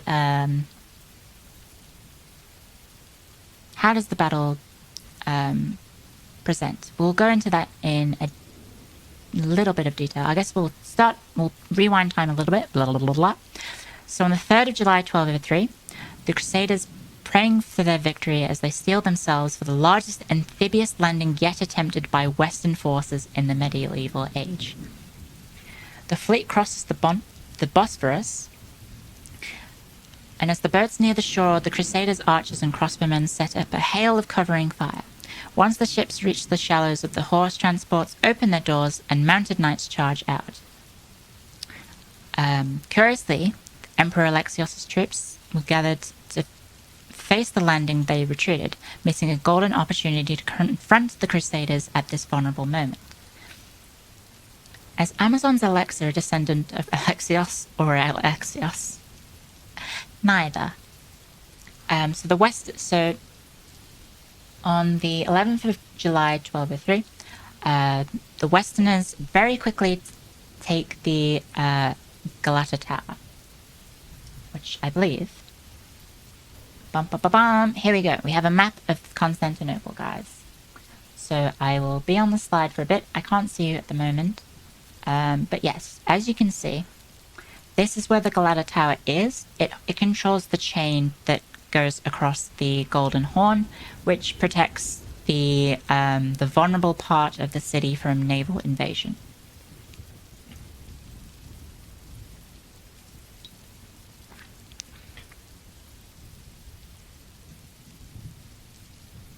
So yes, possession of the Golden Horn opened out the soft underbelly of Constantinople, and after a swift rout of the moribund Byzantine fleet, the Venetian ships moored just off the city walls to make clear the threat that Constantinople now faced. So basically, they very quickly deal with the dilapidated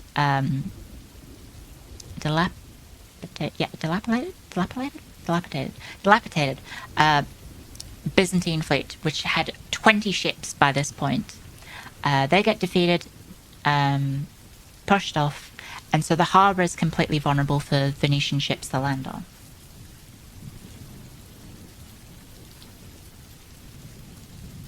G-Day pre-alpha version, yes. Beta male math. Should have spammed galleys, yeah, they should have.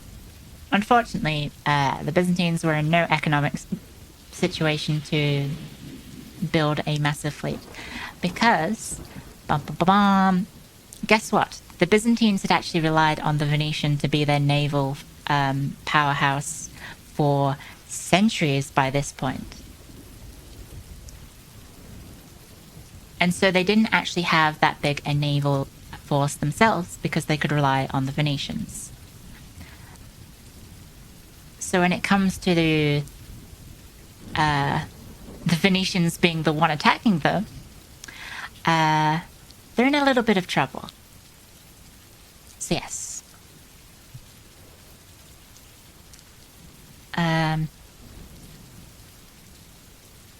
Bop, bop, bop, bop, bop. Bop, bop, bop, bop, bop.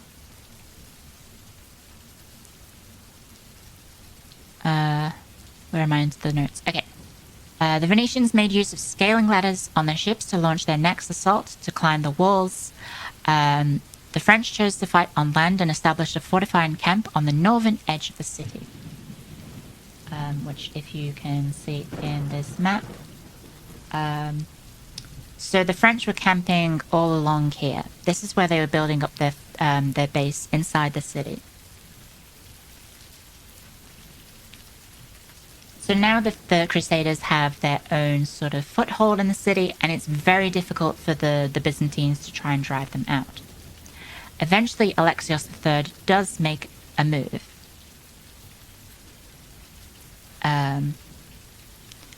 And basically, his strategy is to hamper the Crusaders, and cut off their supply chain. Which sounds a little familiar to, maybe modern wars. So the Crusaders actually start running low on food, and they have about 3 weeks' supplies. So in desperation, on the 17th of July, the Venetians and the Crusaders do a two-pronged attack. The ships bombard the walls with arrows and stones, but make very little headway. And the French Crusaders advance via foot into the city proper. So advancing into... hopefully you guys can see this. So advancing from here, marching into here. This is where the palace is. This is where all the seat of power in Constantinople, which is obviously where the military is fighting, where the Byzantine military would have been stationed. So basically, Alexios III sort of turtles up and then finally makes his move on the 17th of July. Well, no. He turtles up, harasses the Venetians and Crusaders' supply line, and then draws them out into a proper battle in the city. So, what happens next? The Venetians don't make much headway in their siege across the walls, and so it's proving very ineffective. So, Doge Enrico Dandolo, who by this point is 90 years old or something. He's like maybe at least 90 years old. He's blind as a bat. He demands for his boat to charge ahead and land in the city. And in doing so, as he anticipated, his men follow suit, desperate to avoid being shamed by a blind old man. So yes, we now have both the Venetians and the Crusaders landing in the city and are basically advancing through the city, and they get their bridgehead. It's a very intense thrust. It terrifies the defenders, and Emperor Alexios III counters through a contingent of formidable Varangian guards, of Russian and Scandinavian mercenaries. But although they are able to halt the Venetians' momentum, the latter responded by starting a fire. So the Venetians... what did I say? Did I say Varangians? Oh no, that is... yeah, Varangians. Sorry, I thought I misread because... yeah, never mind. I got confused.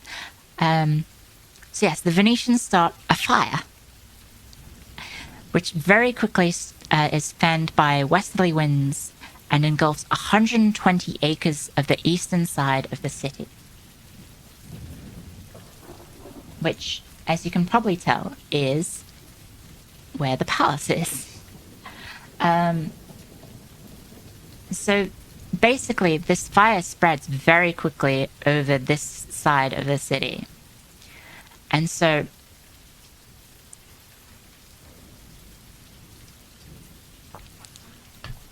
the city by this point is engulfed in chaos. You hope no library's caught on fire. Yeah. Oh, one sec, guys. I just need to clear my throat.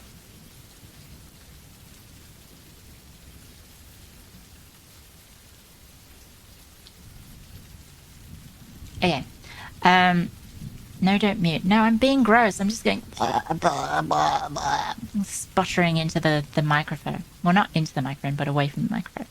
Anyway, so there's chaos everywhere at this point. There's chaos everywhere.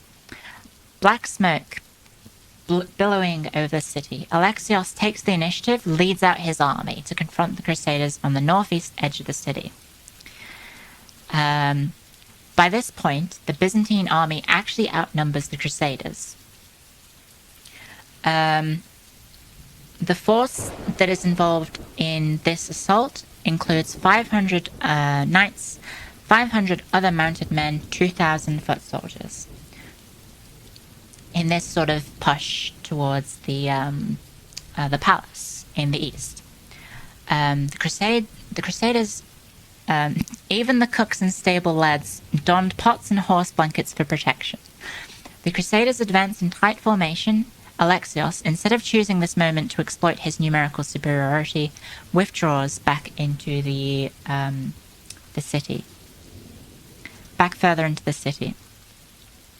Basically, this is a massive blunder because, for whatever reason, he decides not to attack. And this will be his undoing.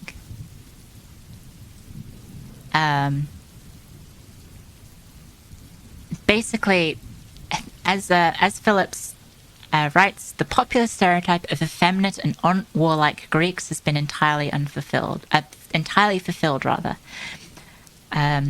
The Crusaders were certain that it was their martial vigour that had won the day. Hugh of St. Paul proudly reports, when they saw that we were brave and steadfast, and that we moved forwards in formation, that we could not be overrun or broken, they rightfully became terrified and confused. Retreating before us, they dared not fight by day. Which I believe I make mention to in the previous slide. Yep. And we also hear from old mate Nicetas Conitus saying, Alexios returned in utter disgrace, having only made an enemy more haughty and insolent. By this point, the Crusaders were running out of food quite quickly, and had they pushed the advantage, the Crusaders would likely have had to sue for peace because of their lack of food. Conitus also continues saying, it was as though he had laboured hard to make a miserable corpse of the city, to bring her to utter ruin in defiance of her destiny, and he hastened her along her destruction. And so on the night of July the 17th, 1203, Emperor Alexios flees the city.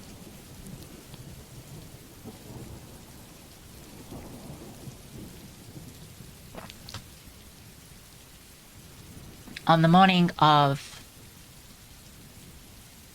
the 18th of July, both Isaac and Alexios are proclaimed emperors of Emperor of Constantinople and the Byzantine Empire. There we go. And then the Crusaders hydrated by drinking the entire tea. Not quite. Not quite. But I believe that has been another hour, guys. I believe. We only went through 5 slides this time. As you can tell, it gets quite meaty at this point once we get into the Crusade the proper and the attacks on Constantinople. So we're going to do another quick break. I'm going to quickly go grab some water. If you need to stretch. If you need to get up and go. If you need to head off, that's okay. I hope you guys have a nice time, but I will be back in 5 minutes. Oh my gosh, so hot today. It is so hot right now. Oh gosh. How are you guys doing? Hopefully it's going well. It's very hot here. Jesus. This room is very toasty. I have the fans on and yeah, it's a little toasty. Yes, hi. Hopefully you guys are enjoying it. I'll restart in a couple of secs. I forgot to take my phone with me to the toilet, so I couldn't get some Arknights in. I can send my guys out for an Arknights mission now. But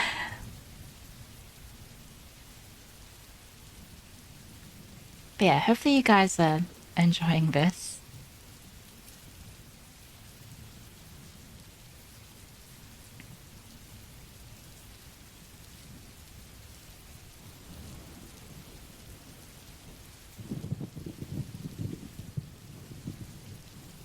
Which crusade was Saladin a part of? That was the third crusade. Kayla. Is that Kayla? Am I saying that right? Kayla. Playing games during class, for shame. As long as you're enjoying it. I am enjoying it. I'm just very nervous because I'm used to, like, when I have to do lectures, the very few times that I've had to do lectures, it's in front of at most like 50 people. And I know most of those guys are maybe not paying attention and they're just like listening to my voice. And then this time it's like, oh god, that's a lot of people. I'm trying not to look at the number. But it's scary. And I'm very nervous. I'm normally a bit more prepared than this. Need to show your students the cute anime girl. Just hag voice enjoyers, I guess. I guess. Me and my weird voice.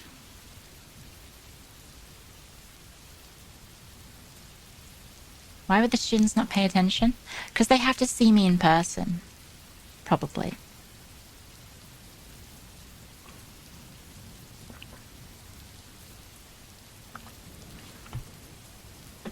Okay, we'll get back into it now. I've hydrated.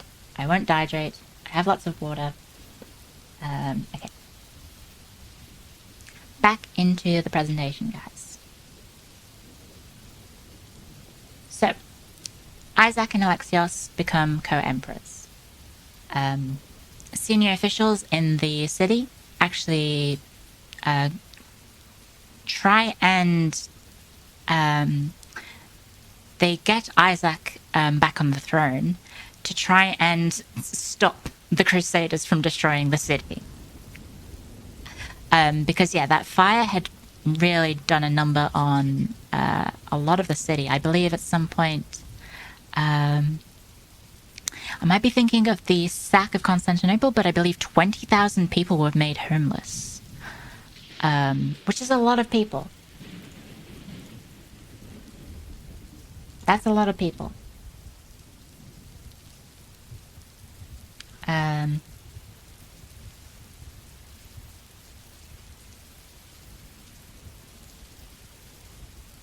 You've made weird observation that when Cleo drinks, the model kind of makes an ahega. Wait, what?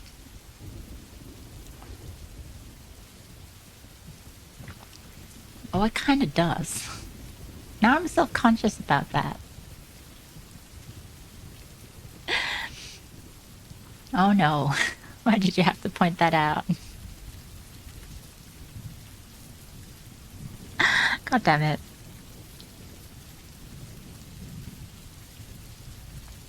Okay. So. Where were we? Okay, yes. So Isaac is reinstated. The officials of the city hoped that that would end the siege, which it does. The Crusaders cheer in victory because God has granted them an unlikely victory. Villehardouin and other members of the Crusader forces lead an embassy into the city, where Isaac was horrified to discover the details of his son's deal with the Crusaders. And so you have to remember that this is Geoffrey of Villehardouin's recounting of the events. And, oh, I'm a little bit on screen. Hang on, let me move myself a little bit. There we go, now you can see everything. So Geoffrey has been accused a lot of perhaps whitewashing or maybe toning down some of the details, or maybe censoring some of the stuff that people said, because maybe it's not a good look for Isaac to be like, what the fuck did you do, you fucking idiot? What was Isaac the second doing the whole time? Isaac was in prison. He was in prison. He had been blinded and imprisoned. And so had Alexios. He had been in prison, but he escapes.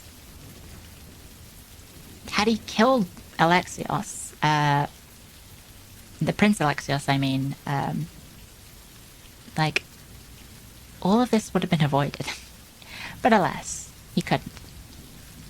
So yes, the statement that Geoffrey records is Isaac saying, "In truth, this agreement is a most burdensome one, and I do not see quite how it can be fulfilled.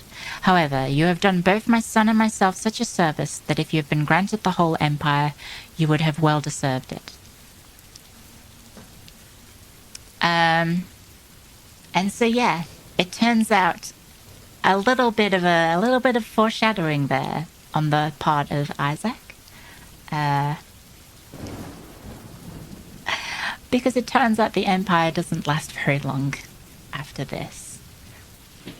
So the Crusaders make camp on the Golden Horn by the Galata district, which is,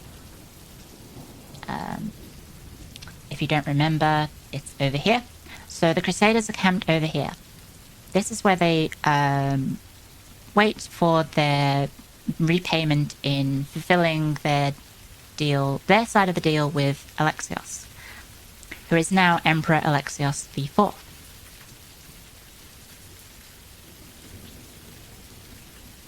What an odd emote, Flannel Man. So first, things are looking good. The Crusaders receive shipments of food, and they start receiving payments from Alexios IV.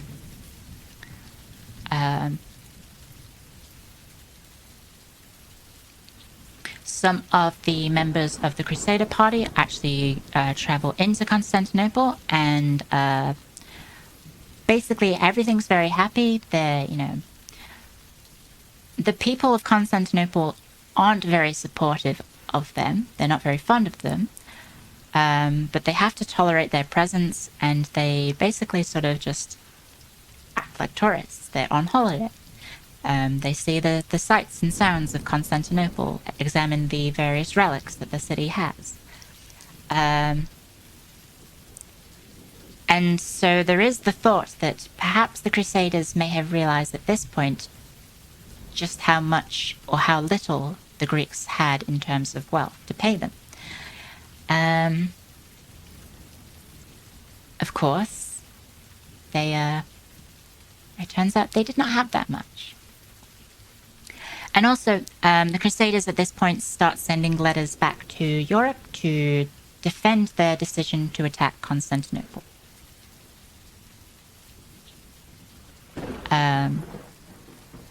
So as a letter from Hugh of St. Paul writes, he says, "The Eastern Church, whose head is Constantinople, along with the Emperor and the entire empire, reunited with its head, the Roman Pontiff, acknowledges itself to be the daughter of the Roman Church." They're basically trying to justify their own actions because, look, we've reunified the church, we've ended the schism. They hadn't.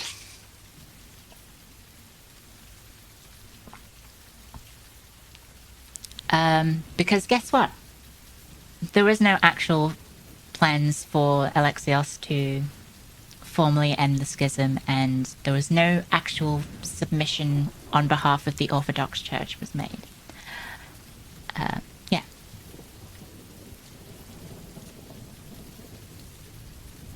Alexios has to pay up, but he cannot.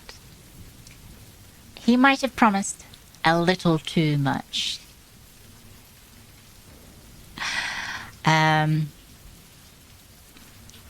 So for Alexios IV to provide the vast sums of money that he needed to promise the Crusaders, he had to begin melting down precious icons and relics, a practice bitterly resented by his own people. Conaitos wrote, "It was a sight to behold, the holy icons of Christ consigned to the flames after being hacked to pieces with axes and cast down. Their adornments carelessly and sparingly removed by force, and their revered and all-hallowed vessels seized from the churches with utter indifference and melted down and given over to the enemy troops as common silver and gold."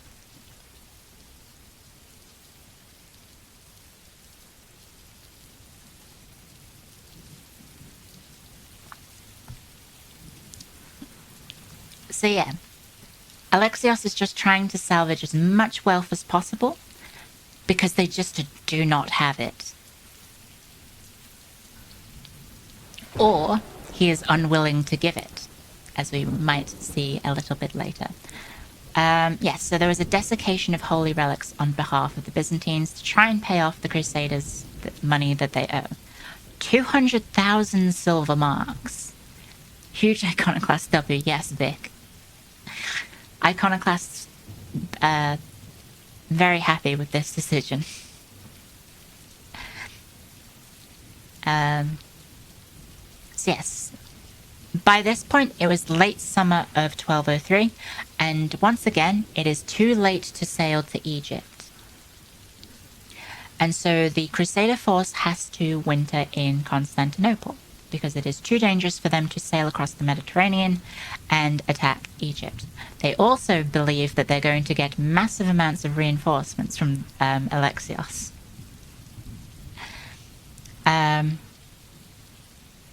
So instead they help Alexios IV consolidate his authority in and around the city to prepare for their departure in the spring of 1204.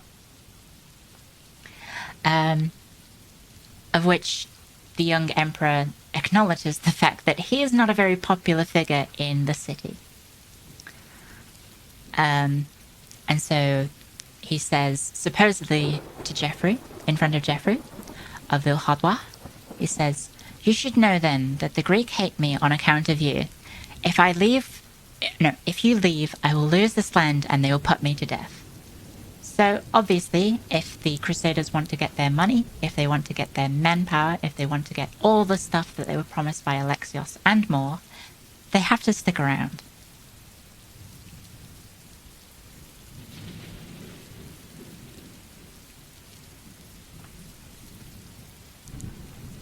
So they help Alexios hold the city.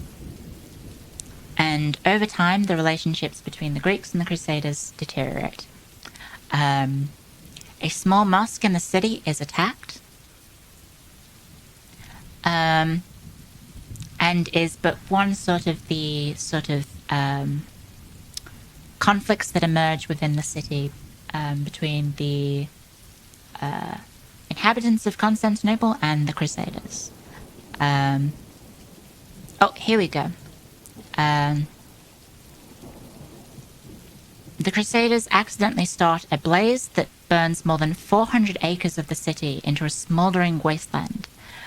The Greeks are furious, and all Westerners living in Constantinople are forced to flee to the Crusaders' camp over the Golden Horn as a result.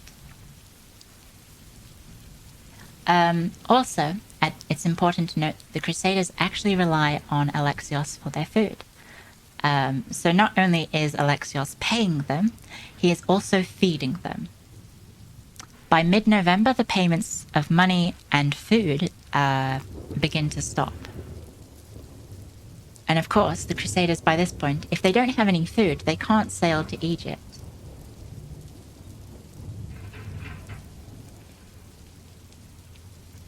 So the relationship between Alexios IV and the inhabitants of the city and the Crusaders are at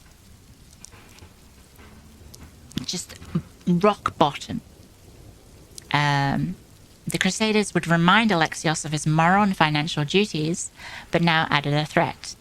According to Geoffrey, they stated, One sec, my voice is dying.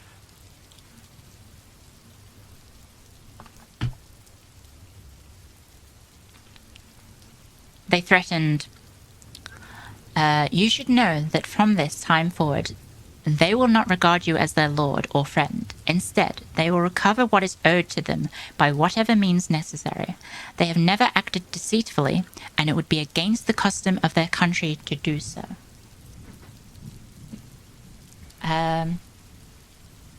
So yes, the relationship between Alexios and the Crusaders is completely ruined by this point. Supposedly, Alexios threatens to have the envoys who sent that message killed. They are very lucky to escape with their lives. But yes, Alexios is completely cornered. He could not deny the oath that he had made to the Crusaders, but he could not afford to favor the Westerners because he had no money and he had no support to give them. He had no army. Well, he did have an army, but it was pretty run down by the time that the siege had finished in 1203, late 1203, early 1204. So, as you can tell, relationship between Crusaders and Alexios is absolutely snookered. So, Enrico Dandolo tries to find a peaceful solution. And in doing so, he angers Alexios IV, who then goes out and he lashes out and insults the Doge. Now, this statement is from Robert of Clarice, so Robert was not there. Robert was not important enough to be considered an envoy or a diplomat or a member of any sort of diplomatic mission to seek oh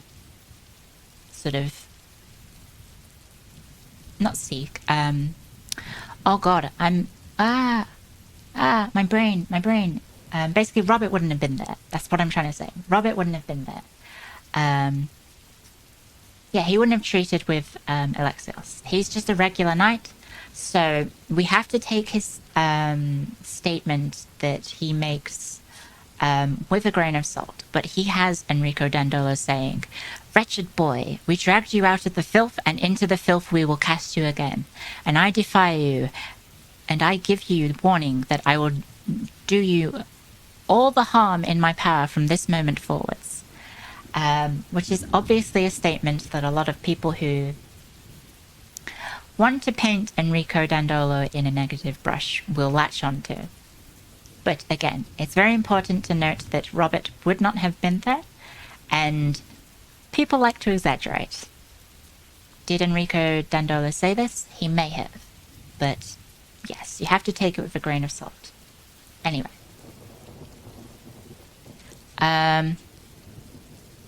From this moment on, the Crusaders and the Byzantine Empire are now at war. So on the 1st of July, 1204, the Byzantines make their first move, and they send a fleet of 17 fireships to try and completely obliterate the Venetian fleet. This attack is foiled because of, according to Geoffrey, because of the expert immense skill in which the Venetians threw grappling irons onto the burning ships and dragged them out into the channel. So yeah, the first attack of Alexios IV, completely ineffective. But you also have to remember that the Crusaders are running out of food.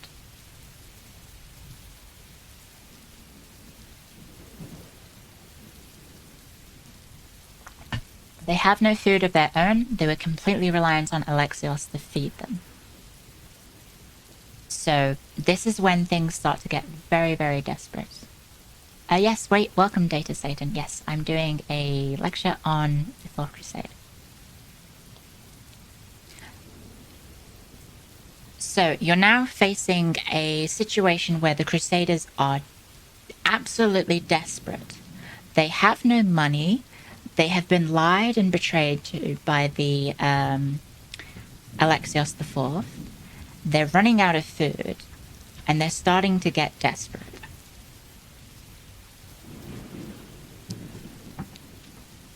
Also, on the Byzantine side, the Byzantines are also getting desperate because the first attack completely fails. Anti-Western sentiment in the city is at an all-time high, and Alexios IV is seen as the cause of all these issues.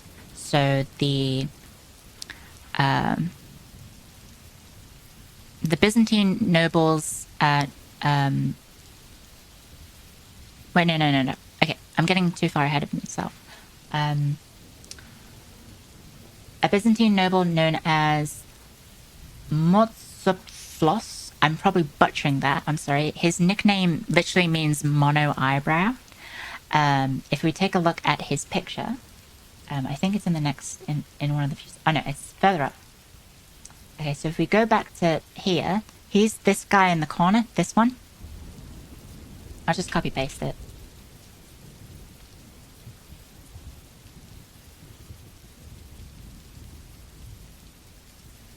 Here we are.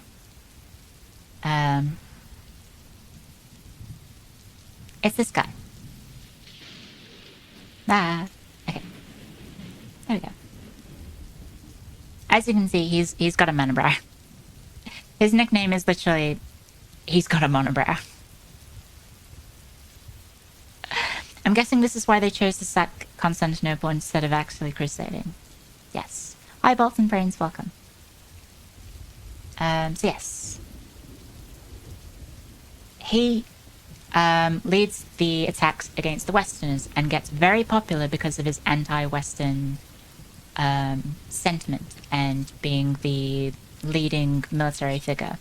Alexios obviously, by this point, sees that his days are numbered. And the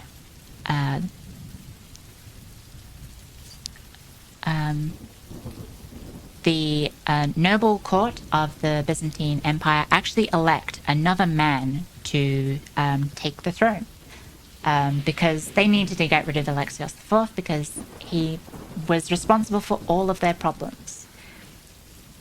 So his name is Nicholas Canavos, and he's elected on the 27th of January.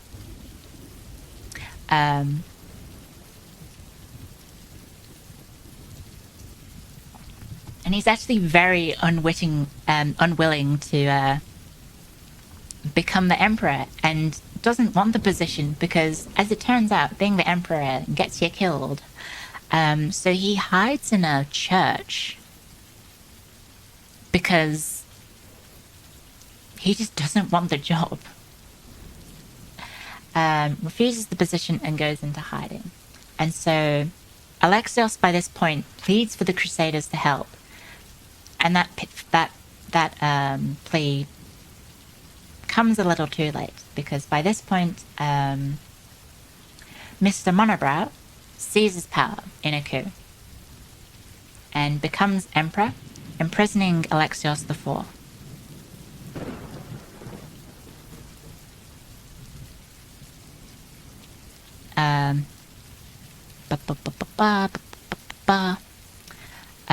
So within hours of imprisoning Alexios IV, he's crowned Emperor Alexios V. And by this point, you have the Byzantine Empire has 4 different people crowned emperor. So you have Isaac II, who's still alive by this point. He's blind, but he's still the emperor.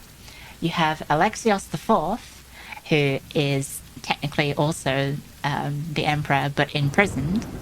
You have Nicholas Canavos, who has been elected emperor but doesn't want the job. And then you have Alexios V, who doesn't,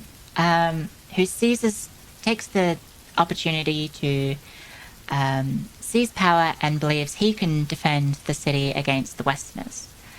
So he actually does. He refortifies the city. He refortifies the defenses of Constantinople, and very quickly gets rid of Canavos and Isaac. So Isaac, we don't actually know if Isaac was killed by Alexios V, or if he dies from natural causes.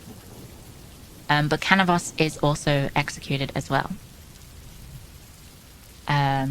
Fifth time the charm. Not quite. So he refortifies the defenses of Constantinople, and some Venetians are actually captured in the city and hooked off the wall of the city and then set ablaze to show what would happen to any Westerners that attack. So these three Venetians suffer a pretty gruesome fate. What decides who's actually in charge? Basically the court, the noble court of the empire. They're basically like, fuck this guy, replace him.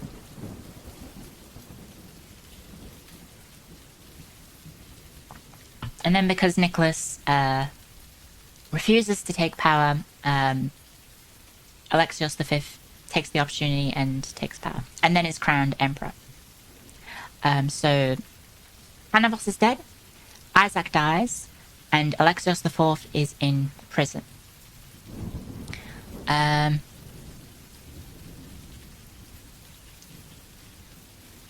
By this point, where are my notes?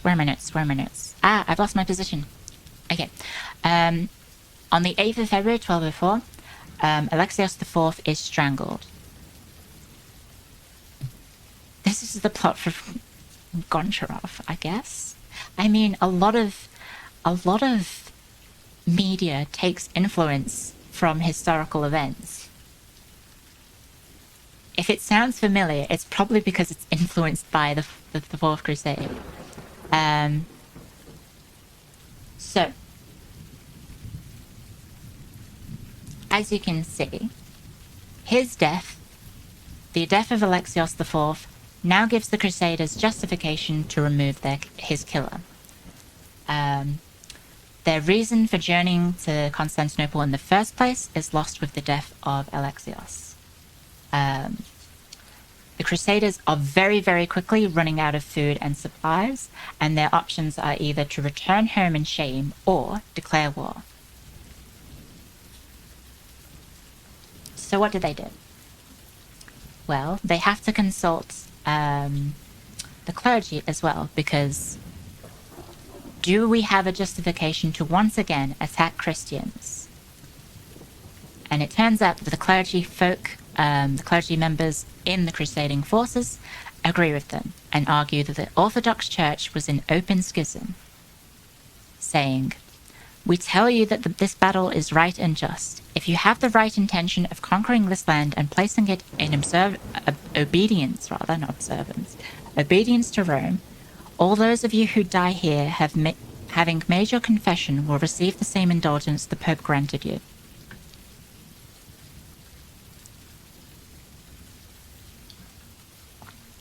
Which, according to Geoffrey of Villehardois, says this verdict was a great comfort to the barons and pilgrims.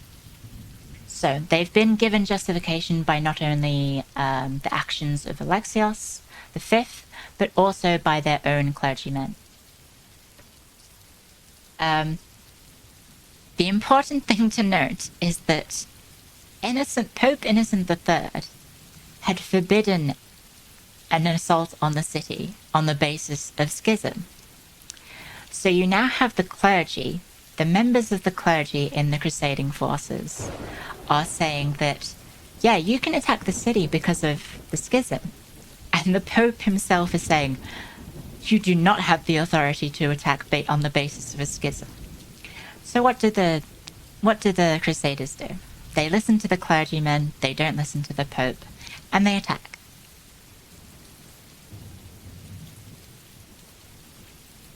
So here we are. We're finally on to the sack of Constantinople, guys. Oof. With no resources, yes. They are very quickly running out of the city. Yes, Innocent III, very famous defender of not attacking Christians. I can't wink, but imagine... Oh, wait, no, I can wink. There you go. Yeah, Innocent III, he hated attacking Christians.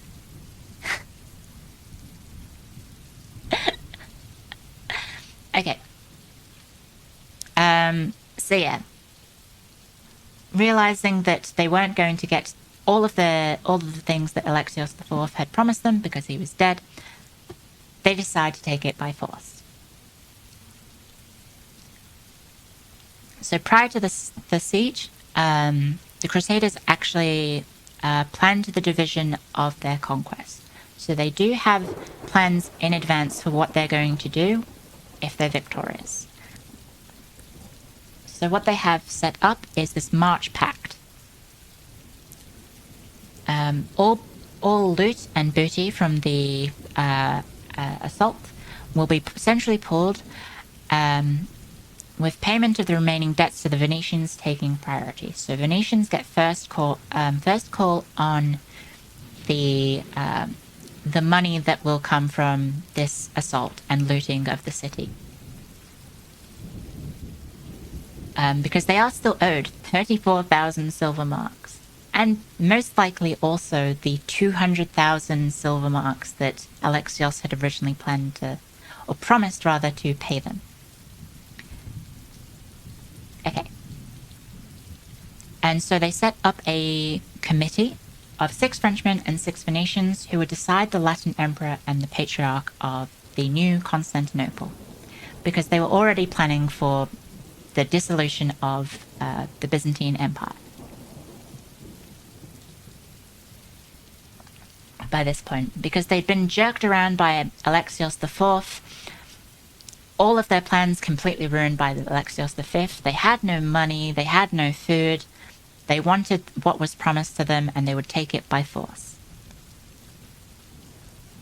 So they agreed that the campaign to the Holy Land should be put on hold until 1205, as any sort of new states that they create from this assault will need to have their power consolidated once they are formed. Okay, and so on in the 9th of April 1204, the fleet of the Venetians make their move.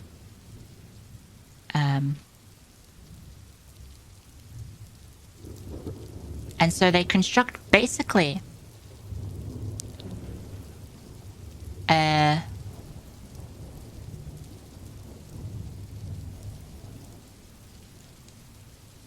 on, let me reread this because my notes are... I wrote this obviously when I wasn't paying attention that much.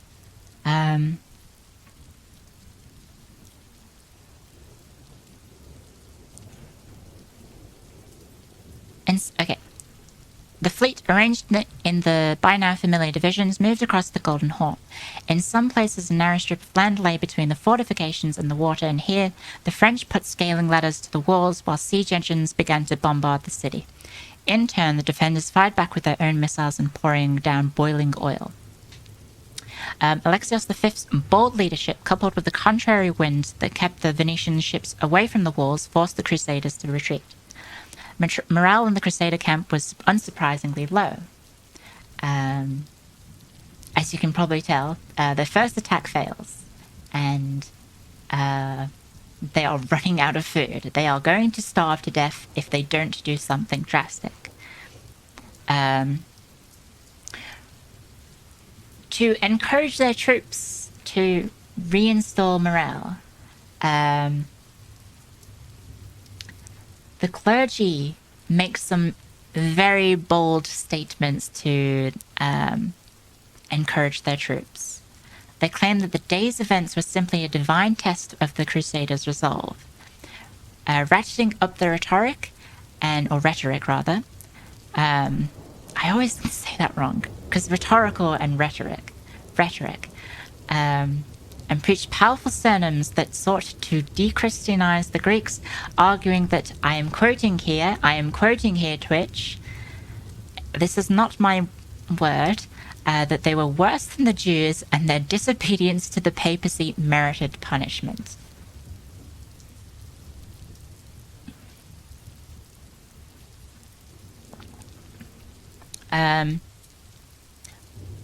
The clergy also ordered everyone to take communion and for the camp prostitutes to be expelled, customary purifications before Crusader battles in the east. The main body of the Crusading army remained ignorant that it was in contravention of papal wishes. Okay, next slide. Boop. So the second assault begins on the 13th of July, 1204.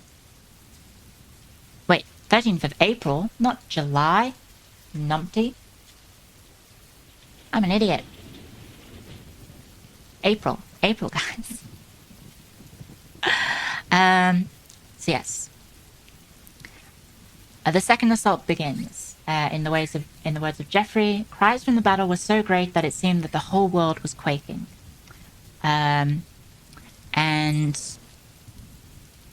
Basically, the start of the assault is not looking very good for the Crusaders. Venetians managed to jump on from fortified bridges onto the walls, only to be butchered by the defenders. 2 knights managed to get a foothold, and very quickly the Crusader banners flutter on the battlements of Constantinople, but very little progress is made. So they do make a bit of a foothold in the walls of the city.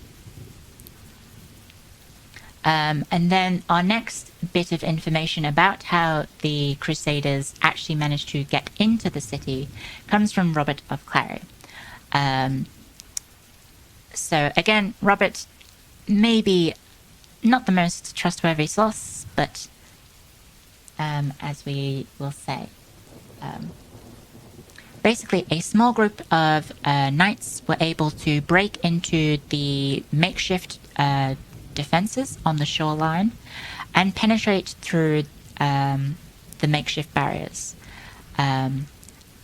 Apparently, Robert's own brother, a cleric named Olooms, I don't think that's how you pronounce that name, he ignored his brother's pleas and insists that he should go first. He squeezes through a hole about the size of a fireplace and emerged to sustain a rain of blows from the defenders. To the defenders' horrors, however, he stands up and starts fighting them after being stabbed like a lot. Basically, he just gets absolutely fucked up, and then he gets up anyway and starts attacking, a bit like a berserker for Stamford Bridge, basically. Too angry to die. Absolute Chad.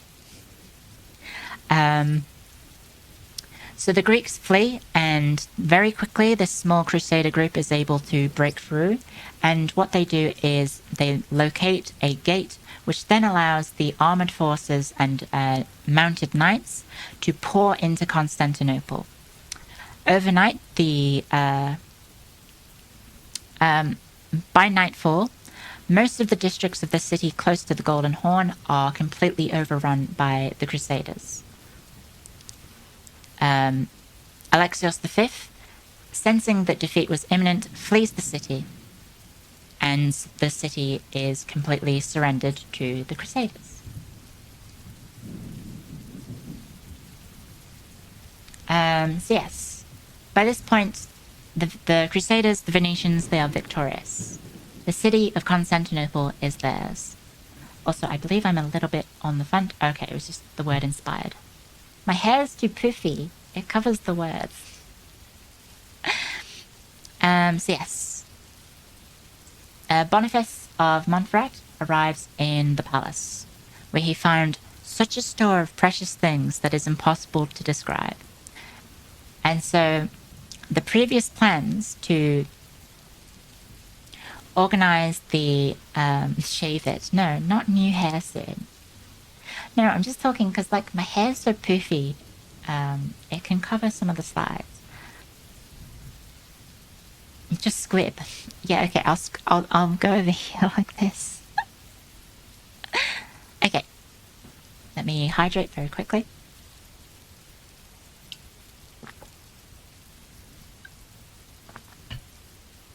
So the previous plans to shun restraint and pull all of the loot from Constantinople and be orderly goes completely out the window.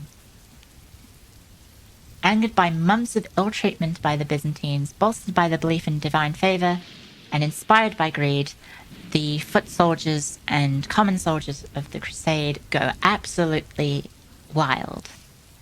They start looting and pillaging and murdering without distinction.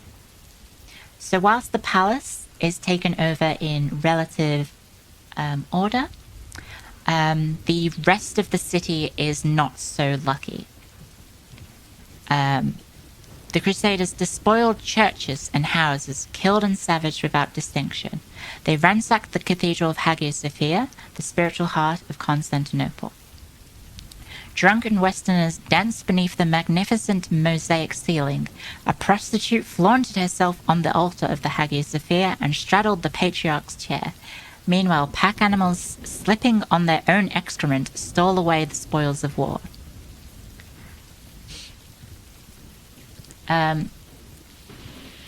If there were all of these treasures in the palace, why didn't they just use that to pay the Crusaders? We don't know. There's no reason as to why Alexios refused to pay. Probably because it would bankrupt his empire, and then he would get just overthrown by his countrymen. He probably couldn't afford to hand over all of their relics. I mean, he was already melting down some of the relics already, so like he was already upsetting the his common folk and the nobility of Constantinople because it was just an absolute shit show. So even the clergymen join in on this surge of rapacity. I believe I have that on the next slide. Let me just double check. Yes. Okay. So Abbot Martin of Paris says to a... he reached the treasury of the imperial foundation of the Church of the Christ Pantocrator. He seized the Guardian, an ancient orthodox man, and roared, "Come, faceless old man, show me the more powerful of the relics you guard. Otherwise, understand that you'll be punished immediately with death." And of course, the petrified old monk surrenders the objects that he had defended for decades and decades. And so these venerated relics are stolen by the abbot, his robes misshapen by the booty which he was concealing. Setting aside explanations of divine favor, it is hard for us, as it was for some of their contemporaries, to see anything meritorious in these actions at all. Vast numbers of relics make their way back to the churches of Western Europe, and while the 4 horses and objects in the treasury of St. Mark's in Venice are the most famous of these, many other Crusaders gave precious objects to their local churches when they returned home.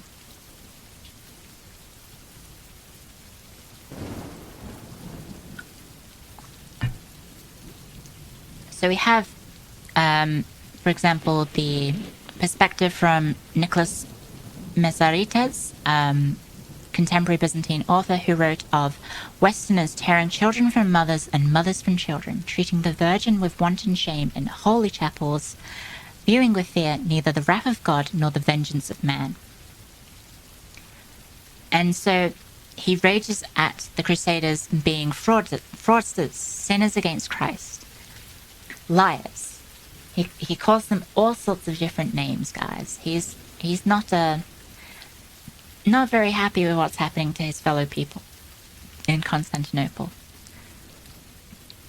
He drew a sharp contrast with Saladin's generous treatment of the defenders of Jerusalem in 1187 with the savagery of the Westerners against the fellow Christians in Constantinople. The message from him was clear. Even Muslims were superior to these barbaric crusaders.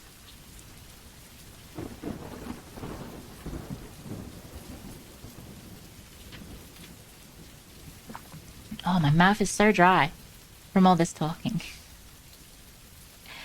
So yes, the city is being completely pillaged. It's being absolutely wrecked.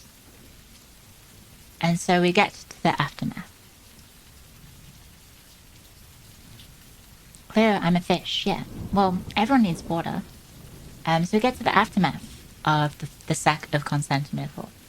On the 9th of May, Count Baldwin of Flanders is elected the first Latin Emperor of Constantinople. As you can see that in, let me get the slide up. That's this purple looking color here, purpley pink. So the border here, all the way over to Constantinople, across the border into Nicomedia, and across here like this. So that's all the land that the Latin Empire takes. That's what Baldwin takes. Venice take Crete, Corfu, Negroponte, the Ionian Islands, and Cephalonica. So that's over here, Corfu, Cephalonia, Negroponte, Crete, and the Duchy of the Archipelago. Boniface of Montferrat takes the Kingdom of Thessalonica, so the border is here, and it goes all the way down here into the Duchy of Athens. There's also the Principality of Achaia created, which I believe goes to someone else. I can't remember who gets it. I'm blanking on it now. And then we also have the fragmentation of the Byzantine Empire. So we have the Epirus is one of the rump states. I said it again. I said that last night. Rump state. So the rump states of the Byzantine Empire. So we've got Epirus, we've got Nicaea, or Nicaea, and then we have Trebizond over here.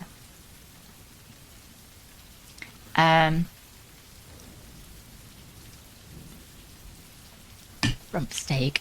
I'm hungry a little bit. The Fourth Crusade was a bit of a horrific fuck up. Yeah. And it also, unfortunately, solidified the schism between the East and West Church. So the Pope's goal of unifying the Church is unfortunately unfulfilled, and in fact, unsurprisingly, the Eastern Church is quite horrified by the events of the Fourth Crusade, and vows to never rejoin with the Christian or the Catholic Church. Okay. Continued, the aftermath. So what happens to our cast of characters, guys? What happens? So Doge Enrico Dandolo, he actually attempts to get out of his crusading vow, because by this point I believe he's 94 years old or 95 years old, and he asks the Pope to allow him to go on pilgrimage to go to Jerusalem before he dies. And the Pope refuses because obviously the Pope is not the biggest fan of Enrico Dandolo. So yes, Enrico Dandolo dies in 1205 and is buried in the Hagia Sophia. Emperor Baldwin, newly crowned emperor of the Latin Empire of Constantinople, is captured by the Bulgarians in 1205. And so he's just gone. Nobody knows what happens to him. I mean, we do actually know what happens to him. He, there we go. Let me find out for you right now on stream. He, yes, he dies later in the year, in Bulgaria, because he's been captured by the Bulgarians. Funny to remember that the Bulgarians were just there. Yeah, I mean, while all that happened. Yeah, basically, everyone just watched the Crusaders do this, and then just capitalized on the fact that the Byzantines were just gone. Yep. So, he dies 1205. Louis of Bois dies in battle against the Bulgarians in 1205. Geoffrey of Villehardouin stays in Greece. I believe his nephew gets a high-ranking position in Achaia. He dies in 1213.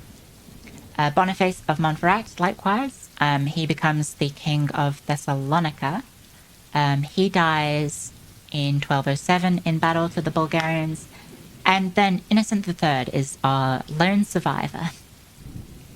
Achaia, not Ikea, Achaia. And he constantly sort of flip-flops about whether the Fourth Crusade was a good thing or not. So obviously he tried to prevent the expedition attacking Christian lands, but also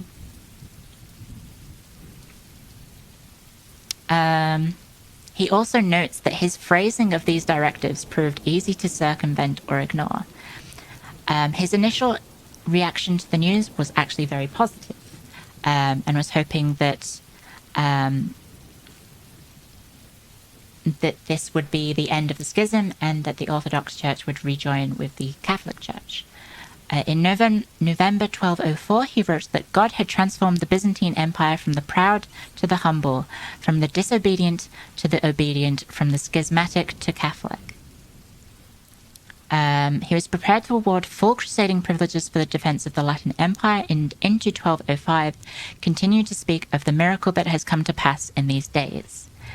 By the middle of 1205, however, his tone had darkened. First, the legate of the Crusade had released the men from their vows to go to the Levant. A practical move based on the vulnerability of the Latin Empire, but one that ended any prospect of the Crusade going to the Holy Land. So basically, the Fourth Crusade sort of just fizzles, because the papal legate basically allows all of the Crusaders to end their commitment to the Crusade. So obviously, Innocent isn't happy about that. His pride and joy that it had already gone completely wrong.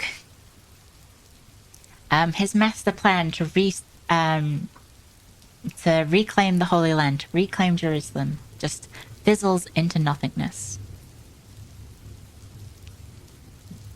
And also, more and more visitors travel back to Rome and begin to describe the sack in detail. So he hears firsthand about the sordid, grasping behavior of the Crusades, and realized that the Orthodox Church would never acknowledge the papal primacy if it saw the Latins as nothing except an example of affliction and the works of hell, so that now it rightly detests them more than dogs. Quite strong words. He railed at Boniface of Montferrat, saying, "You turned away from the purity of your vow when you took up arms not against Saracens but Christians, preferring earthly wealth to celestial treasures." And obviously, Innocent is not very happy. Did Innocent III have Twitch-branded flip-flops? Maybe he did.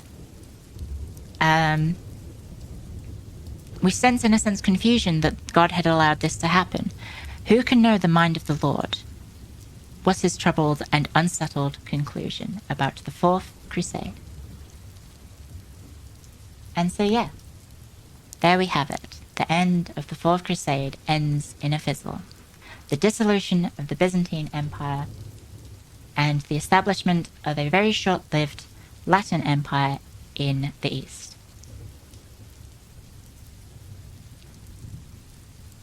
So, where do we go from here? I will get to this in 1 second, as it has been another hour, and we will take a 5-minute break. Good night, Professor Clear in chat. Thank you for stopping by, Joelvik. But this will be the last section of the lecture. I will be going into the analysis of the sort of historical evidence and talking about why are the Venetians vilified so much? Because hopefully you guys will have seen that it's not necessarily just the Venetians at fault. It's a whole mess. And hopefully you guys will maybe understand that. Venetian apologia.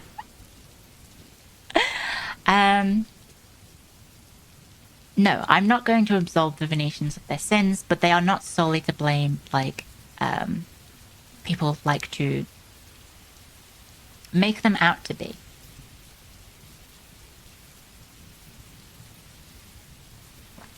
Time to finally go to sleep after being awake for 24 hours. Oh my gosh, bolts and brains. Jeez, yes, please get some sleep. Okay, I'm just going to quickly refill the water. I don't need to go to the toilet, so I'm just going to grab the water and then we'll get back into it. It won't be a 5-minute break. Ultrafeist Zero cheered X100. Thanks for the information, Teach. I'd if we needed to take notes from this or not, but it's been hella interesting to listen to your educational streams, Teach. Thank you very much, Ultrafist. Thank you very much for the bits. Okay, I will be not 5 minutes, I'll be a couple minutes, and then we'll get back into it, because we're basically at the end. This is slide number, oh, that's VTube Studio. We are at slide number 32 of 40, technically. I did add one at the end. Okay, be right back. I'm just getting some water, guys.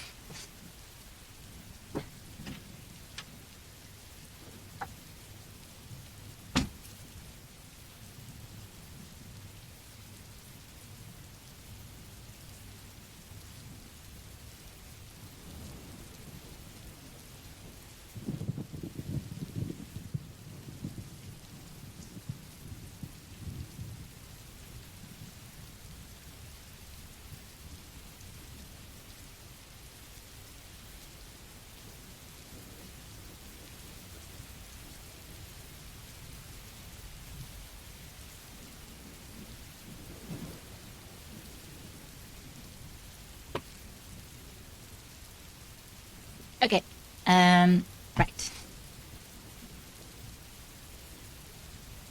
Let's get stuck into analysis. So, many people tend to blame the Venetians as the cause of the Fourth Crusade going so horribly wrong and resulting in the destruction of the Byzantine Empire. There's a lot of examples of people doing that. If you go into friends of the stream, Paradox Games, games such as EU4, games such as Crusader Kings, you have little nods to the events of the Fourth Crusade, and well, I mean, in Crusader Kings, I believe you can see the entire thing. You have the Venetians being painted as opportunistic, treacherous, evil, secretive, liars, unchristian, basically just all sorts of vilification against the Venetians. Now, is that true? If you were to blame someone, it would be Alexios IV. Yes. That is generally what the consensus is.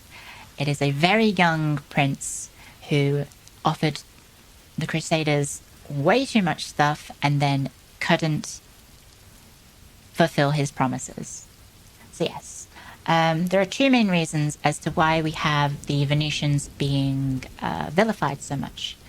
Unfortunately, we have no Venetian perspective of the Fourth Crusade recorded. It would be fantastic if we could understand the motivations of Enrico Dandolo, for example. But unfortunately, we have no sort of records of his thoughts, his writing, his decision-making. We don't have any of that.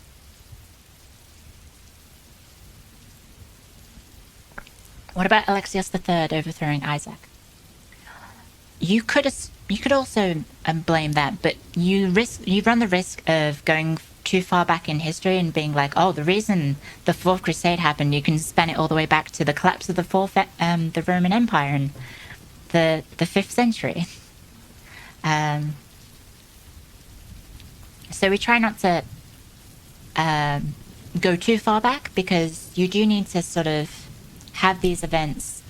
You can't really look at history as isolated events. Everything is connected, but you also can't just say, oh, it's this fault because something X happened 50 years earlier, or whatever.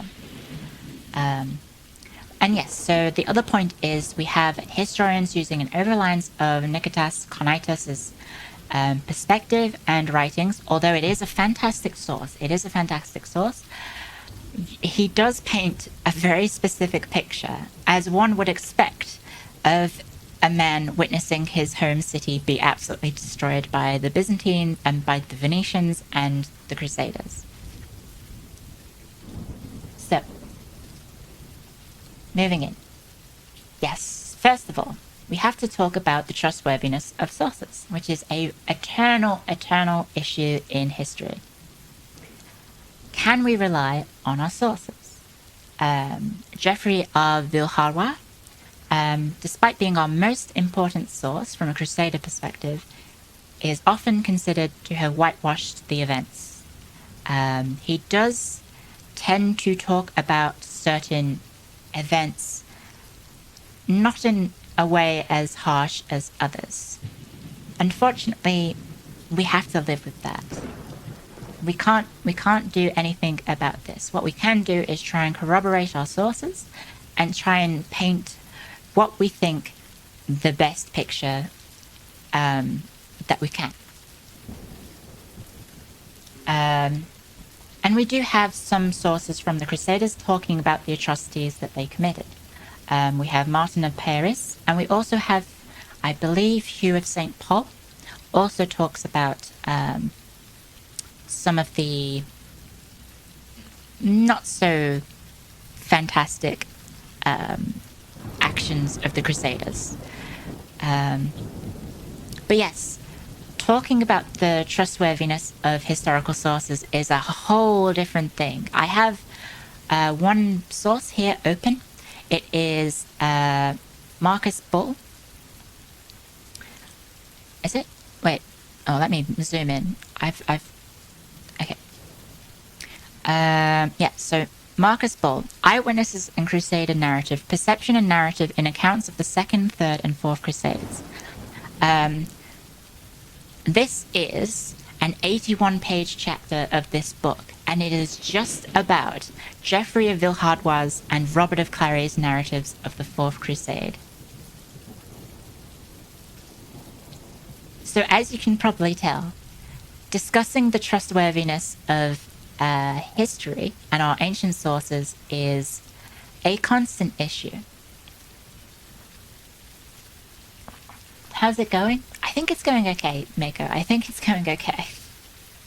I'm very nervous, but we're almost at the end.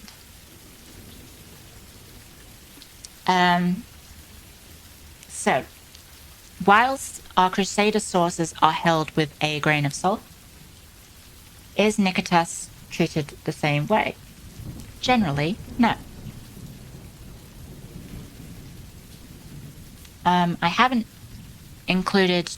I will include, actually, I think a few of the quotes a little bit later in the PowerPoint.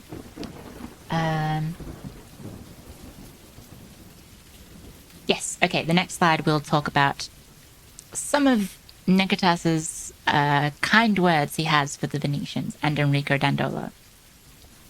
Oh, no, I didn't mean to do that. Okay, well, I guess we'll just skip to the next page. Hopefully this is legible, guys. It looks like it's legible on my screen. But yes, I will read it out to you. So here is what Nicetas says about a man that he never met. The Doge of Venice, Enrico Dandolo, was not the least of horrors, a man maimed in sight and along in years, a creature most treacherous and extremely jealous of the Romans, a sly cheat who called himself wiser than the wise and madly thirsting for glory as no other. He preferred death to allowing the Romans to escape the penalty for their insulting treatment of his nation. And all the while he pondered on how many evils the Venetians associated with the rule of the Angelos brothers, Isaac and Alexios, and of the Andronicus before them, and prior to them of Manuel, who held sway over the Roman Empire. Realizing, oh, why is that spelt wrong? Disaster. Realizing that should he work some treachery against the Romans with his fellow countrymen alone, he would bring disaster down upon his head, he schemed to include other accomplices to share his secret designs with those whom he knew nursed an implacable hatred against the Romans and who looked with an envious and avaricious eye on their goods. So what does this passage tell you guys about Nicholas or Nicetas Conitus? What does this tell you about him? Not a big fan. No, he's not a big fan of the Doge.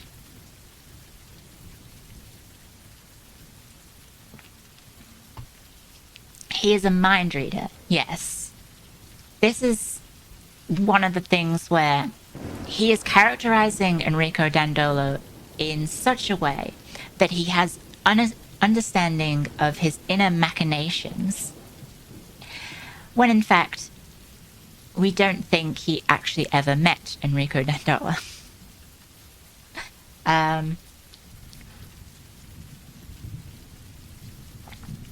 Does that mean he is untrustworthy as a source? No.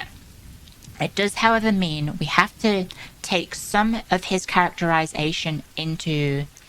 we have to look at it carefully and decide, can we trust what he is saying as fact? As I have hopefully talked about a bit earlier, he is putting a lot of maliciousness on Enrico Dandolo as being at fault for the Fourth Crusade. He is also saying that all of the Western world, all of these Western Crusaders hated Constantinople, hated the Byzantines. We have no evidence of any sort of hatred between them. I believe he actually characterizes Alexios IV as a bit of a fool, but doesn't actually sort of blame him for the Fourth Crusade, when in actual fact a lot of the events of the Fourth Crusade are because Alexios promised the world and could not deliver. So, moving on to the next slide. Right. So, Enrico Dandolo, blamed for the long-term results of the Fourth Crusade, end of the Byzantine Empire, and rise of the Ottomans. Can you blame Enrico Dandolo for the rise of the Ottomans? It's hard to say, and if you are to blame someone, which is not the role of the historian, you have to say a lot of different people are at fault. Did the Doge have a personal vendetta against the Byzantines? There are quite a few theories about where Enrico's supposed hatred of the Byzantine Empire comes from.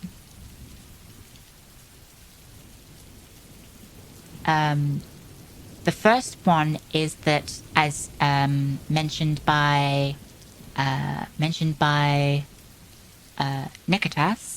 Conitus in our previous slide, it is believed that the Doge knew that Alexios IV would not be able to fulfill his financial obligation. And so you have historians such as Nicol writing stuff such as, the Greeks at the time were right in suspecting that it was Enrico Dandolo who led the Crusaders to Constantinople, which it wasn't. It was Alexios the Fourth. And then arranged things in such a way that they had a moral pretext for conquering it. Dandolo hid his purpose under a cloak of piety, but Constantinople was in his mind from the outset. As his eyesight faded, so too his wits sharpened, and his hatred for the Greeks became obsessive. So again, we have historians who are somehow able to read the minds and attribute malice to Enrico Dandolo, which, again, because we have no source,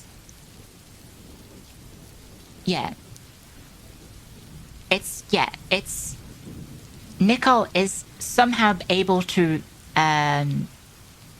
infer that Dandolo was able to predict the future, that Alexios would show up, who would guide them to Constantinople, who would then not be able to pay their debts, who would then die, and then also give them the justification that they could attack the city. Hi, Kyo. Welcome. That guy is not the guy who wrote Livin' La Vida Loca. I don't know who did that. And so another theory that as to attributing Enrico Dandolo's hatred to the Byzantines is, as I mentioned earlier, they believe he was potentially blinded in a street fight in Constantinople, or blinded by an emperor. So McNeil and Wolfe writes that the Doge may have lost his eyesight through the actions by Byzantines, and so the Doge hated Greeks. What do we know about Enrico Dandolo's physical appearance?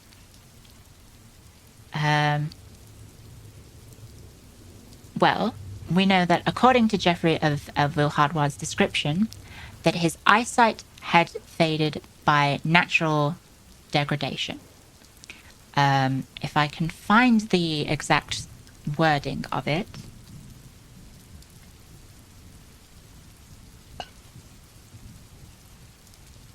Description of Enrico Dandolo.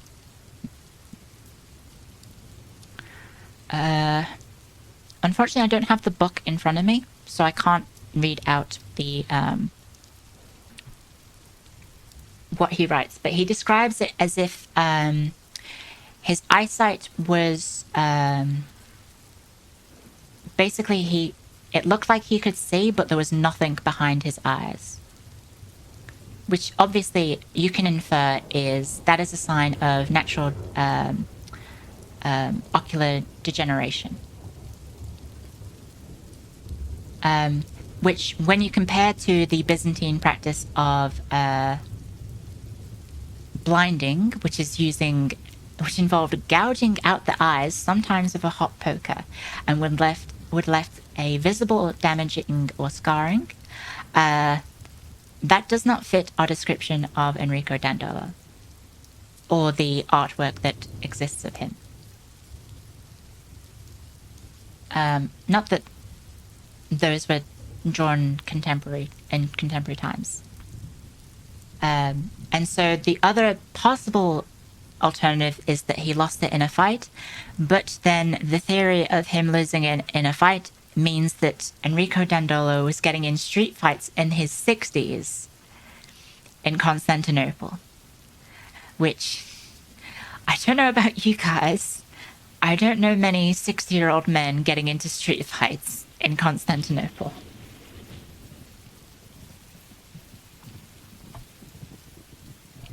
So that theory is tenuous at best, but it does have at least some possible sort of reality, like basis in reality is what I was trying to say. Now, the final possible theory for Enrico Dandolo's possible reasons for wanting revenge against the Byzantines are the mass arrests of the Venetians in 1171 and the massacre of the Latins in 1182. If you do not know these events, in 1171, due to religious and cultural tensions within the city of Constantinople, the emperor of the Byzantines at the time, which was a Komnenos, I forget which one, he seized the property and arrested of all the Venetians living in Constantinople. That was a lot of people. It also went in complete violation of the Venice's agreements with the empire, as they had extensive trade dealings with the Byzantines. And so what happens is that when news of the mass arrests arrives back in Venice, there is a massive outcry. And so the Doge at the time, let me find out. I have it written down somewhere.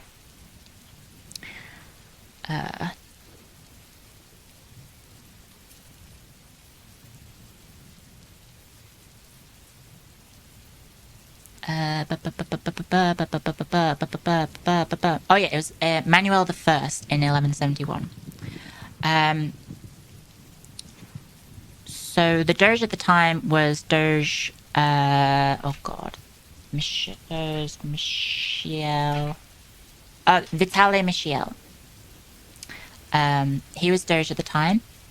And so he was pressured by the public outcry in Venice to declare war on the Byzantines. So in 1171, Venice and the Byzantines actually were at war.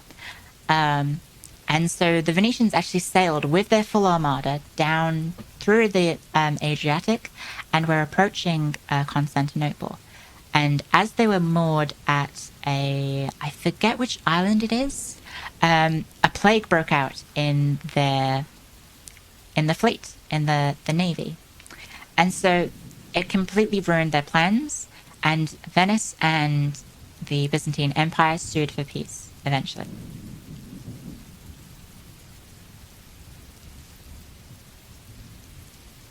Sorry, I was just taking a drink. So that happened in 1171. And basically the Doge Vitale, completely humiliated, then gets murdered by the Venetians when he returns home. He just gets stabbed like his name was Julius Caesar, basically. So yeah, you could attribute some malice between the Venetians and the Byzantines from the mass arrests in 1171. Then, in 1182, you have the massacre of the Latins, in which the newly crowned emperor of the Byzantine Empire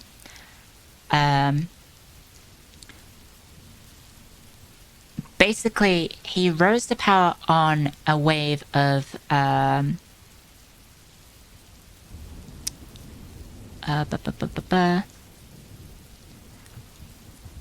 he entered so Andronicus the First Komnenos entered the city on a wave of popular support. Almost immediately, he was known for... Wait. Oh, right. Okay, so following the death of Manuel I in 1180, his widow, the Latin princess Maria of Antioch, acted as regent for her son, Alexios II Komnenos. Her regency was notorious for showing favoritism to the Latin merchants and the big aristocratic owners, and was eventually overthrown in April 1182 by Andronicus Komnenos. The celebrations turned almost instantly into violence towards the hated Latins, who entered the Latin quarters, and a mob began massacring the inhabitants.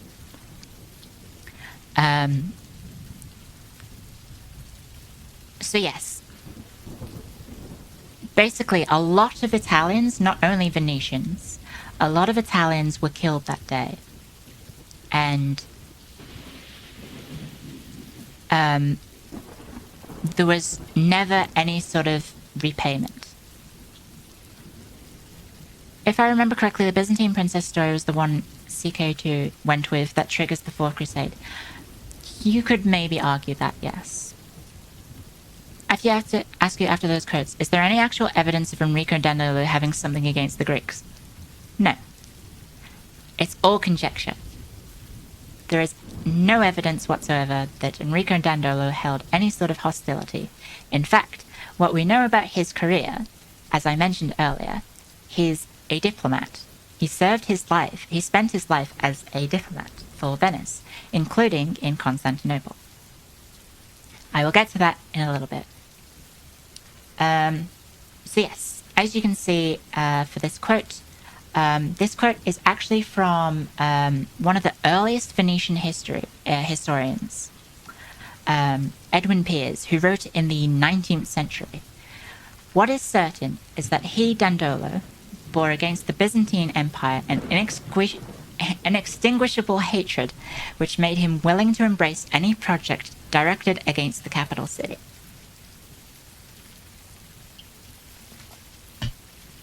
And again, we have no evidence of any of this. And then the final theory is that the final theory of possible Venetian motivations to go to Constantinople is that the Venetians had a secret agreement with the Ayyubid Sultanate to not attack Egypt. Which again, emphasis on secret, because we have no evidence of it. There is no record of them having a allegiance or treaty or truce or anything. So yeah, these are all just theories, which unfortunately a lot of historians have since presented as fact. So what do we know about Enrico Dandolo? He had financial motivations for the Venetian involvement in the Fourth Crusade. They had constructed the fleet for the Crusaders, they weren't paid enough, and so they took the opportunity to join the Crusade in exchange for getting their debt settled. They took the city of Zara in Hungary. They took it back for the Venetians, but it was not Enrico's decision alone to decide to listen to Alexius's offer and travel to Constantinople.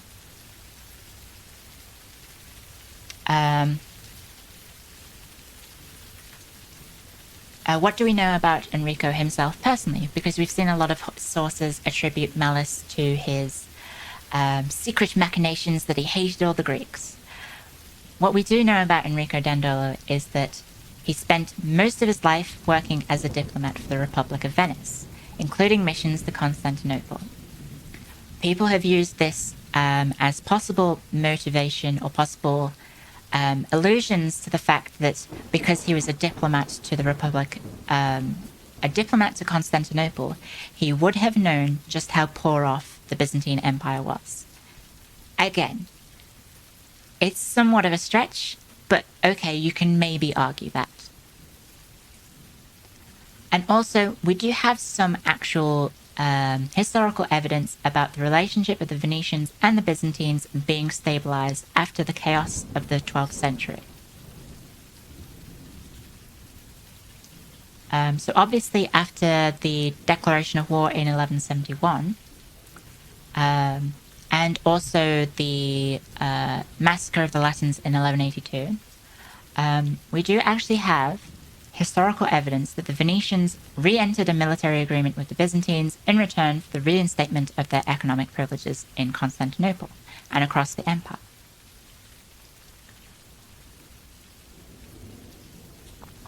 And so most of Enrico's career as Doge would have been spent repairing relations with Constantinople, repairing relations with the emperor, which they were able to do.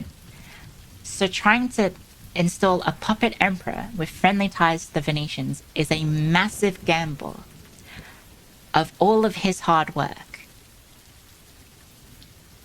let alone pretending to install a puppet emperor and then also hoping he gets killed so you have the pretext to actually take the city for yourself, which, guess what, the Venetians didn't actually do.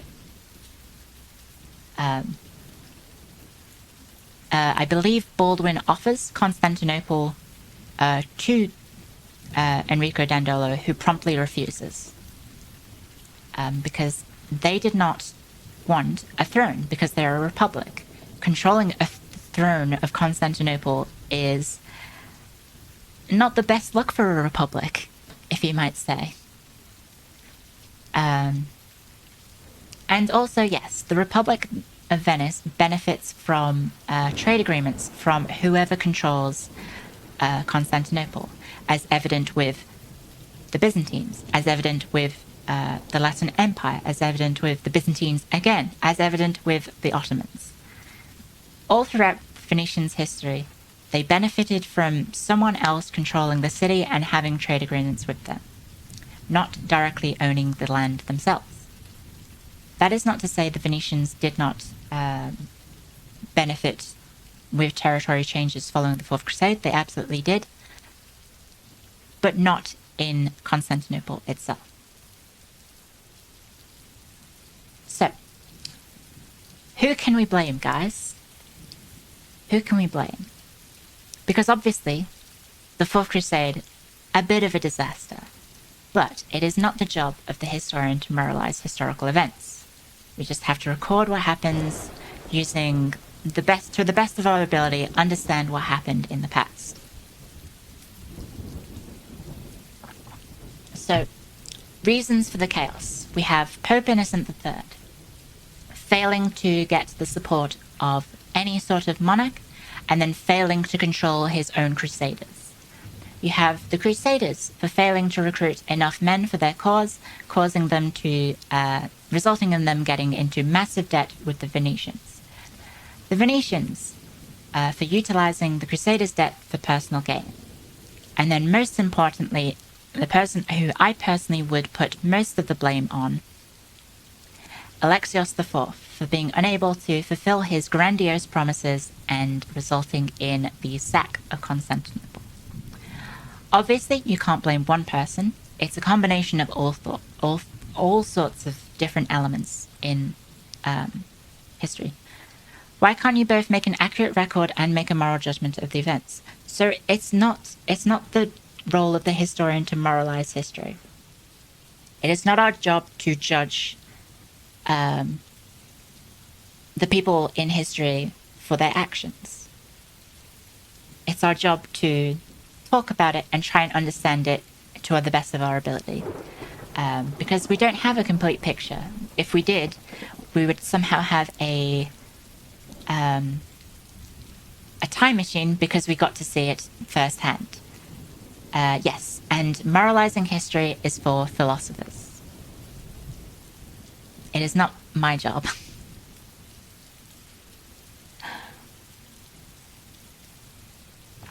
That's the one thing you don't blame Innocent for.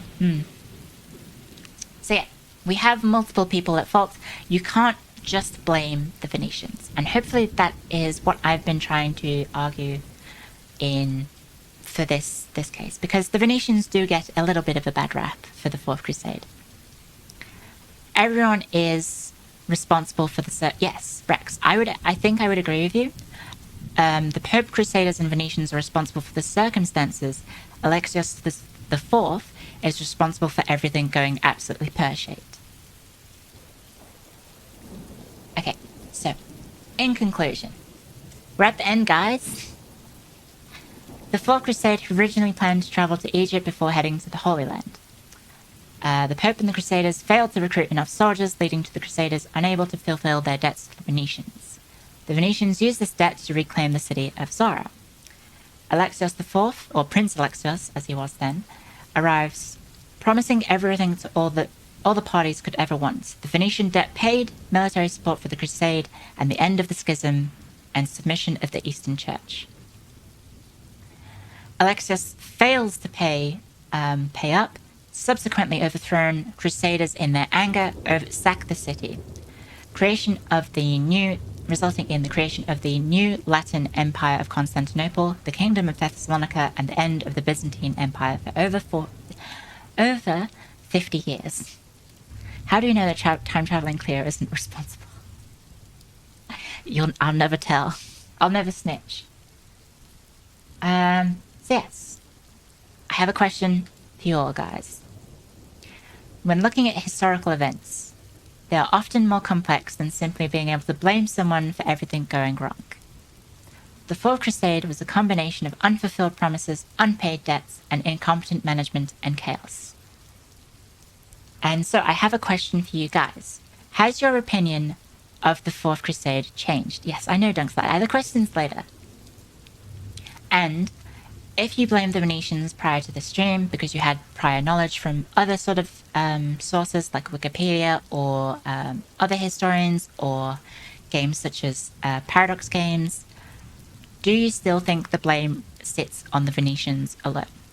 I would like you guys to give me your thoughts, guys. Hi, Soldat. Sorry. Yes.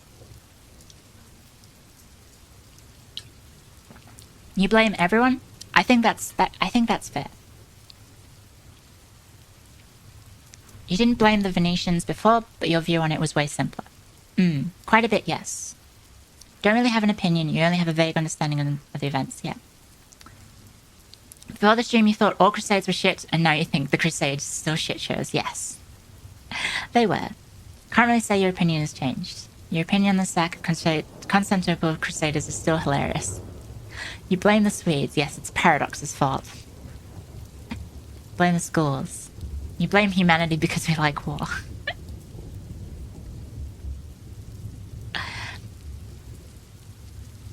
Yeah. You never gave much thought prior to the stream.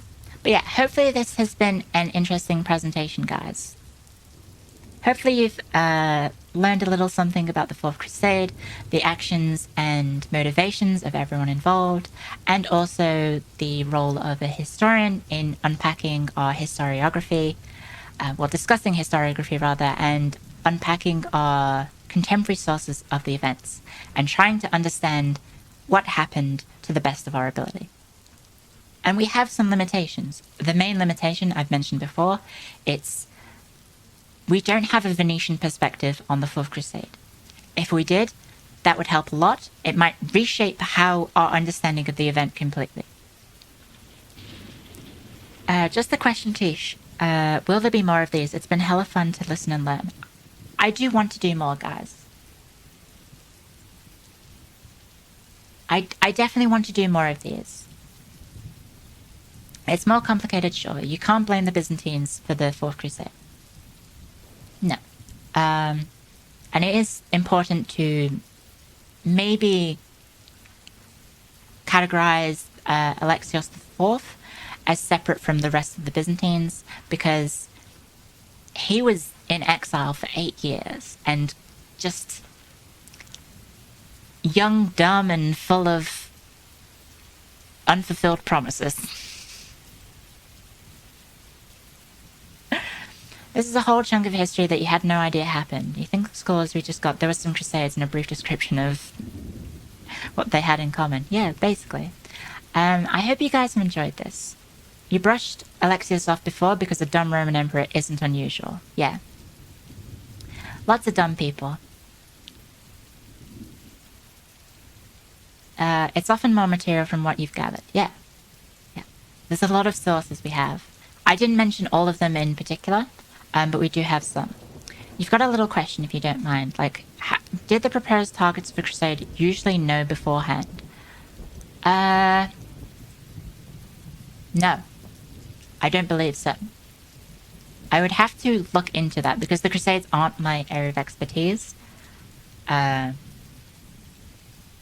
Tending to be wary of everything recorded, you're not surprised, have been educated to see other possibilities. Not that you know a lot of knowledge of this part of history, but yes. Okay. Young, dumb, and full of purple calm. Okay, so, yes. Question and answer, guys. Question and answer section. If you guys have any questions, please let me know them. Please answer them or ask them in chat now. You'll have to watch the stream from the beginning later. Next week. No, this took a lot of effort, guys. This was about 50 hours of research. This was about 50 hours of reading, constantly sort of trying to form together everything into one sort of somewhat concise retelling of our historical evidence. Is this Venetian apologia? Apologia? Not necessarily. The Venetians were responsible for their actions in the Fourth Crusade. I think attributing malice to Enrico Dandolo is disingenuous, but we can't prove or disprove it because we don't have his thoughts on the matter. We have the thoughts of people who are very upset at the Venetians, like Niketos Kanaitis and his contemporaries in Constantinople, who were obviously very upset. And so our historians would parrot the words of nicked us because he was our best source for the what happened in Constantinople. What was your favorite thing about the setup and your presentation? Well, I personally enjoy the research side of it. I'm still not very confident about my teaching ability or my presenting ability for that matter. I'm used to doing it on Zoom calls in front of like 20 people. And if I have to do lectures, maybe 50 people max. So to have you guys watch in this sort of, I guess, volume, it's very nerve-wracking, especially on Twitch in a different setting. Are there sources in the Arabic world on the Fourth Crusade? Good question. Good question. Let me check. I do have in this list of sources that I have from earlier, I do have some, but I don't remember where they are in this document that I have prepared.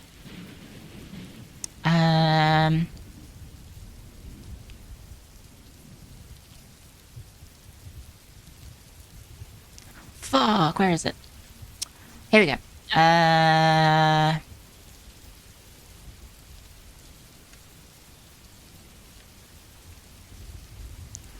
Go up. Go up. Oh, wait, no, go down.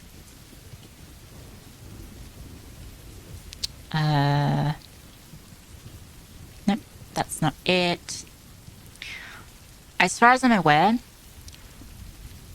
we don't have much because the Crusade never sort of materialized in the Arabic world.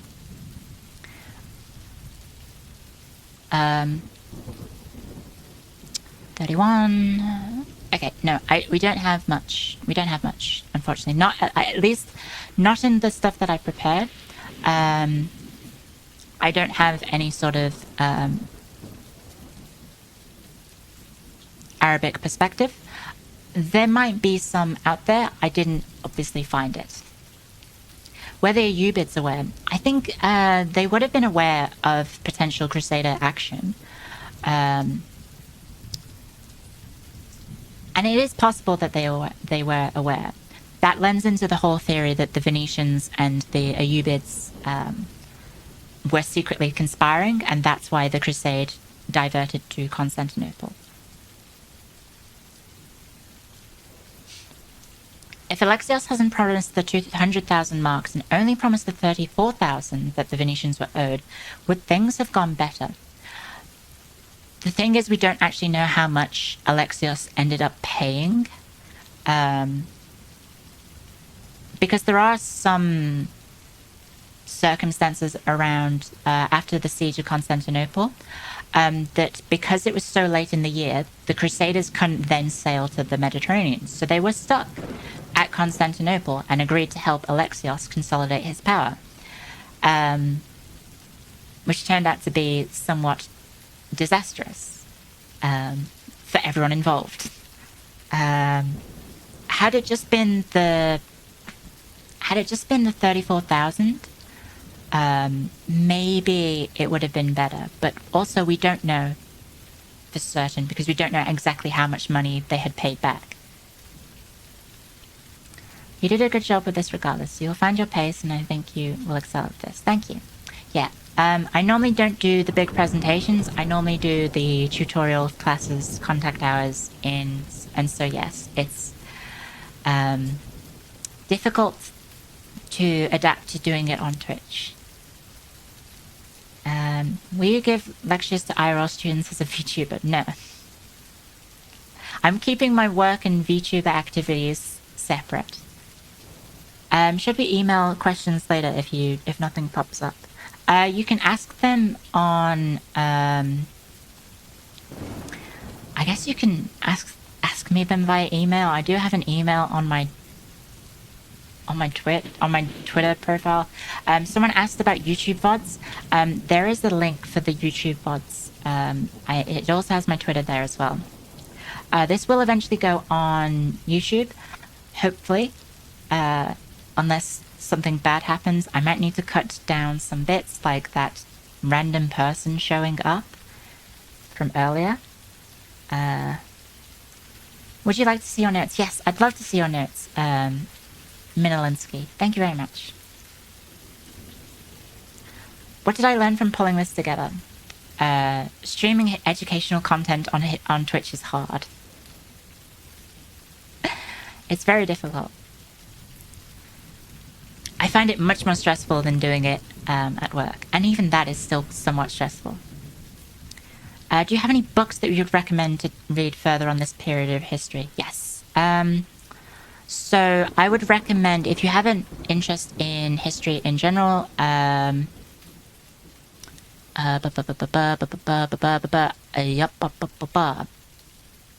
is it? Did I accidentally close it? No, I didn't. So Jonathan Phillips, Fourth Crusade. No, Jonathan Phillips' book was, what is it? I think it's on my throne. Let me just open my throne because I've got the title. Jonathan Phillips is one of the premier sort of Crusader historians that we have at the moment.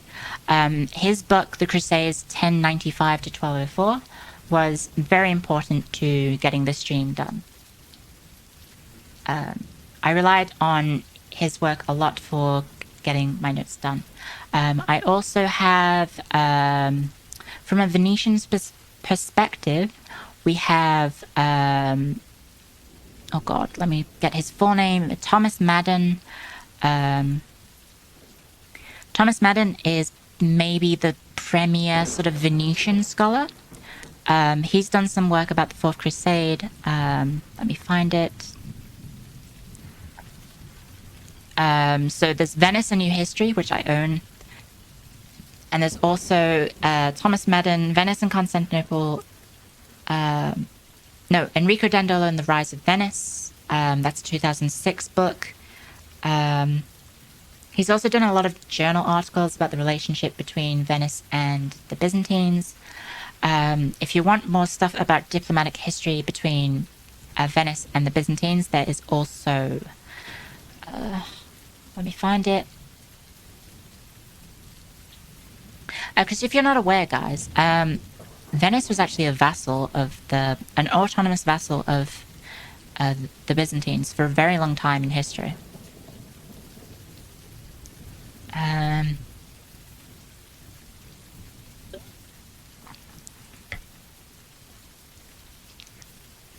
Thank you for the kind comments, Flannel Man. I don't think this was part of the Crusade. Is there any information on what was going on between the Romans and the Turks? I always struggle with that word. Is it Seljuk Turks? They were just fighting constantly. And like the Byzantine Empire fragmenting and then its restoration in a weaker form was very much the reason as to why the Sultanate of Rum could rise. If you don't know, the Sultanate of Rum gets their name from Rome. Rum is the Turkish way of saying Rome. And they did believe themselves successors of Rome. Seljuk. Okay, yeah, that makes sense. Seljuk.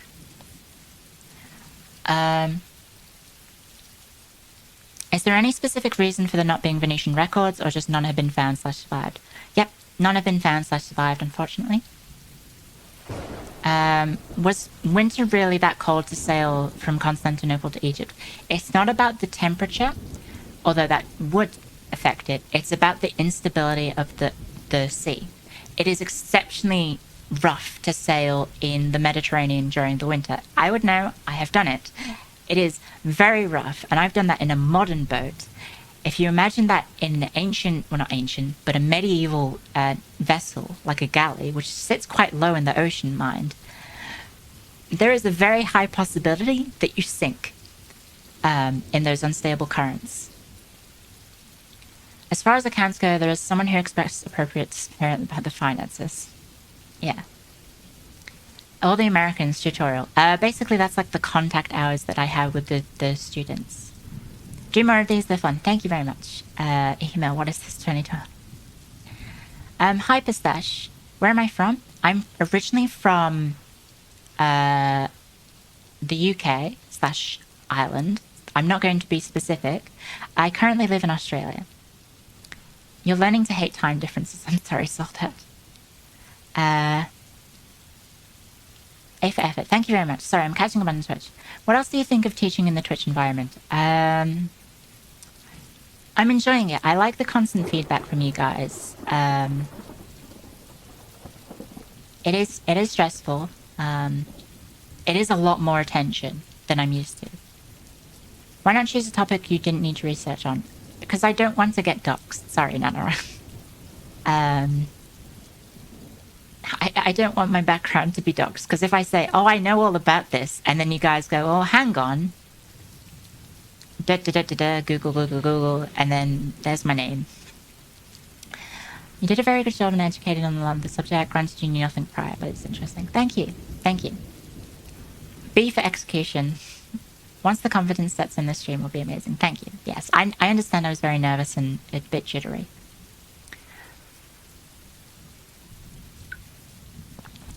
You don't recall any Byzantine class assigning many books? Interesting. There's a lot of sources. We have a lot of sources.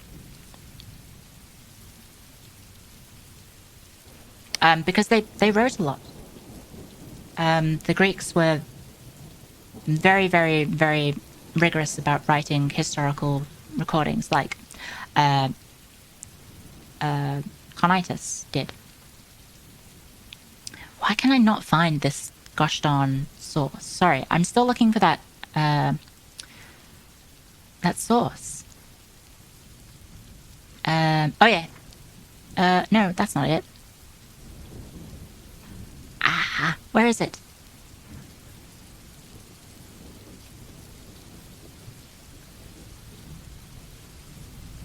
But yeah, like Venice and the Byzantines' relationship spans. By the time of the Fourth Crusade, they had a relationship of over 800 years. Their destinies were very intertwined.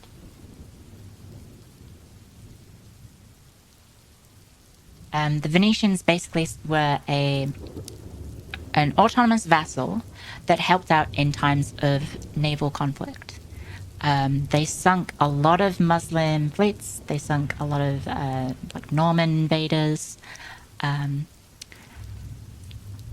Yeah, they did a lot for the Byzantines, and in exchange got a lot of trading privileges, economic privileges in Constantinople and across the empire. And the reason for like those sort of privileges that they got increased the sort of animosity between the two, because essentially the Byzantines signed away their own economy and gave it away to the Italians, including the Venetians. If you want to learn more about that, look up the gold crucible of, I think it's 1082.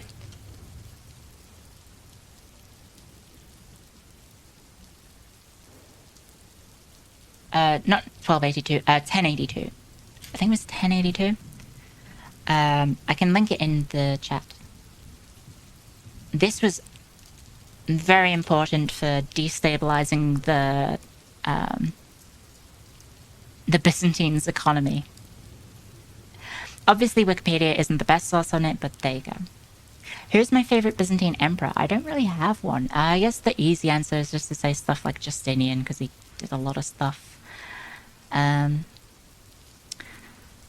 did the Ottomans end up replacing the Seljuks? Okay, so the Sultanate of Rum, it went into decline, and one of the emerging sort of powers from the decline of the Sultanate of Rum were the Ottoman, which is, Ottoman comes from the House of Osman. It's a corruption of, or like Latinization of Osman. As you probably know, the Ottomans were Osmanoglu. That's their dynastic name. And so, yeah. They actually, whereabouts were they? They're kind of like northwestern of Anatolia. So if you imagine Anatolia, I can actually bring it up, I suppose, in the slide. Do I have a map somewhere? Okay, so if you look here, this is about where the Ottomans first emerged, around here.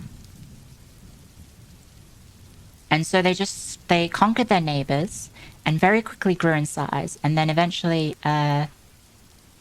started crossing over into they took land from the Byzantines, and then they took land from Bulgaria, and yeah, basically they just capitalized a lot on the misfortune of others. Right time, right place, right time.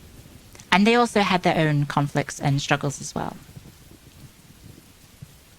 Like the Timurids, for example.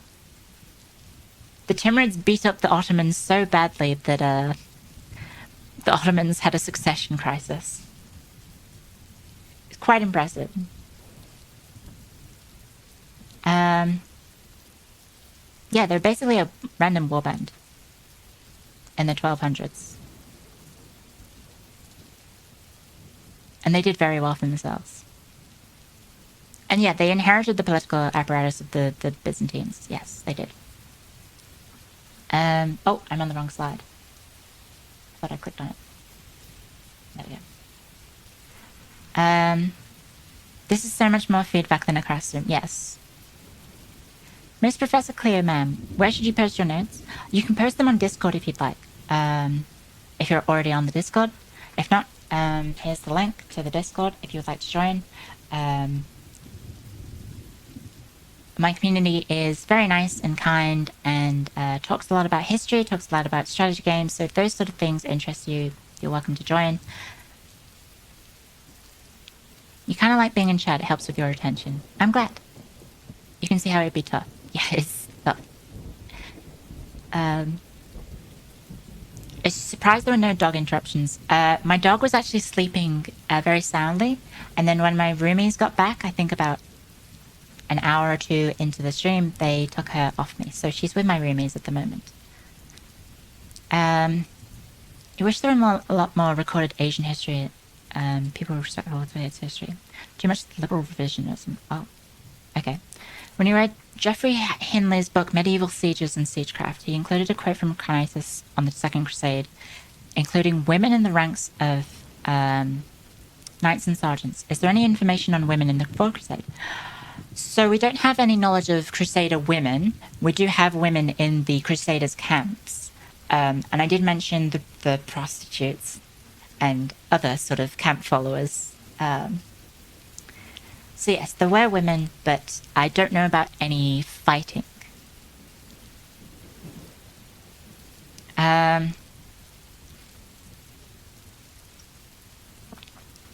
is in southern middle part of Turkey. Yes, I showed it on the slide briefly.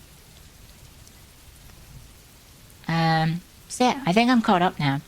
If you guys have any final questions, I am happy to end it here. I'll give you a few more minutes to get in any questions or any comments that you would like. Can you explain Imperial Russian fascination with the Byzantine Empire or how it came to be? Oh, so the whole concept of Moscow being Third Rome or the Russians being Third Rome, it stems from them having the same sort of religious background, because the Russians were Orthodox Christians. And so they saw themselves as, when the Ottomans took over Constantinople, they saw that as sacrilege. Because, you know, how dare the heart of the Orthodox Church be held by Ottomans? And so, yeah. Will you ever go over Genghis Khan and his reign? If people are interested in that, I'm happy to do it. Like, I don't have any plans for future educational stream concepts. But if you guys want to see more, you can suggest them on the Discord. I'm open to suggestions because I don't have any current plans for anything else. I do want to do more though, so I'm if you guys have suggestions and it interests me, then I'm willing to give it a shot. How was my day? It's been really nice. I've had a lot of fun talking about history with you guys, even though I was exceptionally nervous. But it's very hot today here. When is the Albanian three-part history stream? Yeah, I'll do a stream on Skanderbeg. Yeah, it's summer here, so it's starting to really heat up, guys. But yes, thank you so much for coming, guys. Thank you for not doing any of the TTS stuff, any of the donation stuff whilst I was teaching, or presenting rather.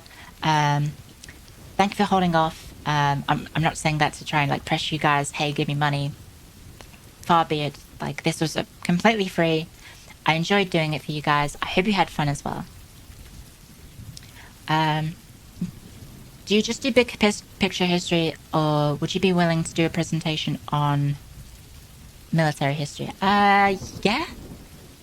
I don't really find interest in big history that compelling. It's because big history is its own discipline, and it covers a lot. It covers from like the Big Bang to modern day.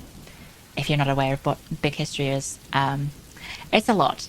So I try not to cover massive amounts of time because it just gets too overbearing, and like the stream would be days long. Do you need to submit forms? No, you can just post on the Discord. You can just post in the Discord. It was lots of fun. Thank you. Yes, thank you guys. History of Part 2. Not quite. But yes, thank you so much for coming, everyone. It's been a lot of fun. Holy shit, that's a lot of people. I had to click on the Twitch to look at who to raid, and that is a big number. Thank you so much, guys. Oh god, no, mute myself. Ah, perfect. Okay.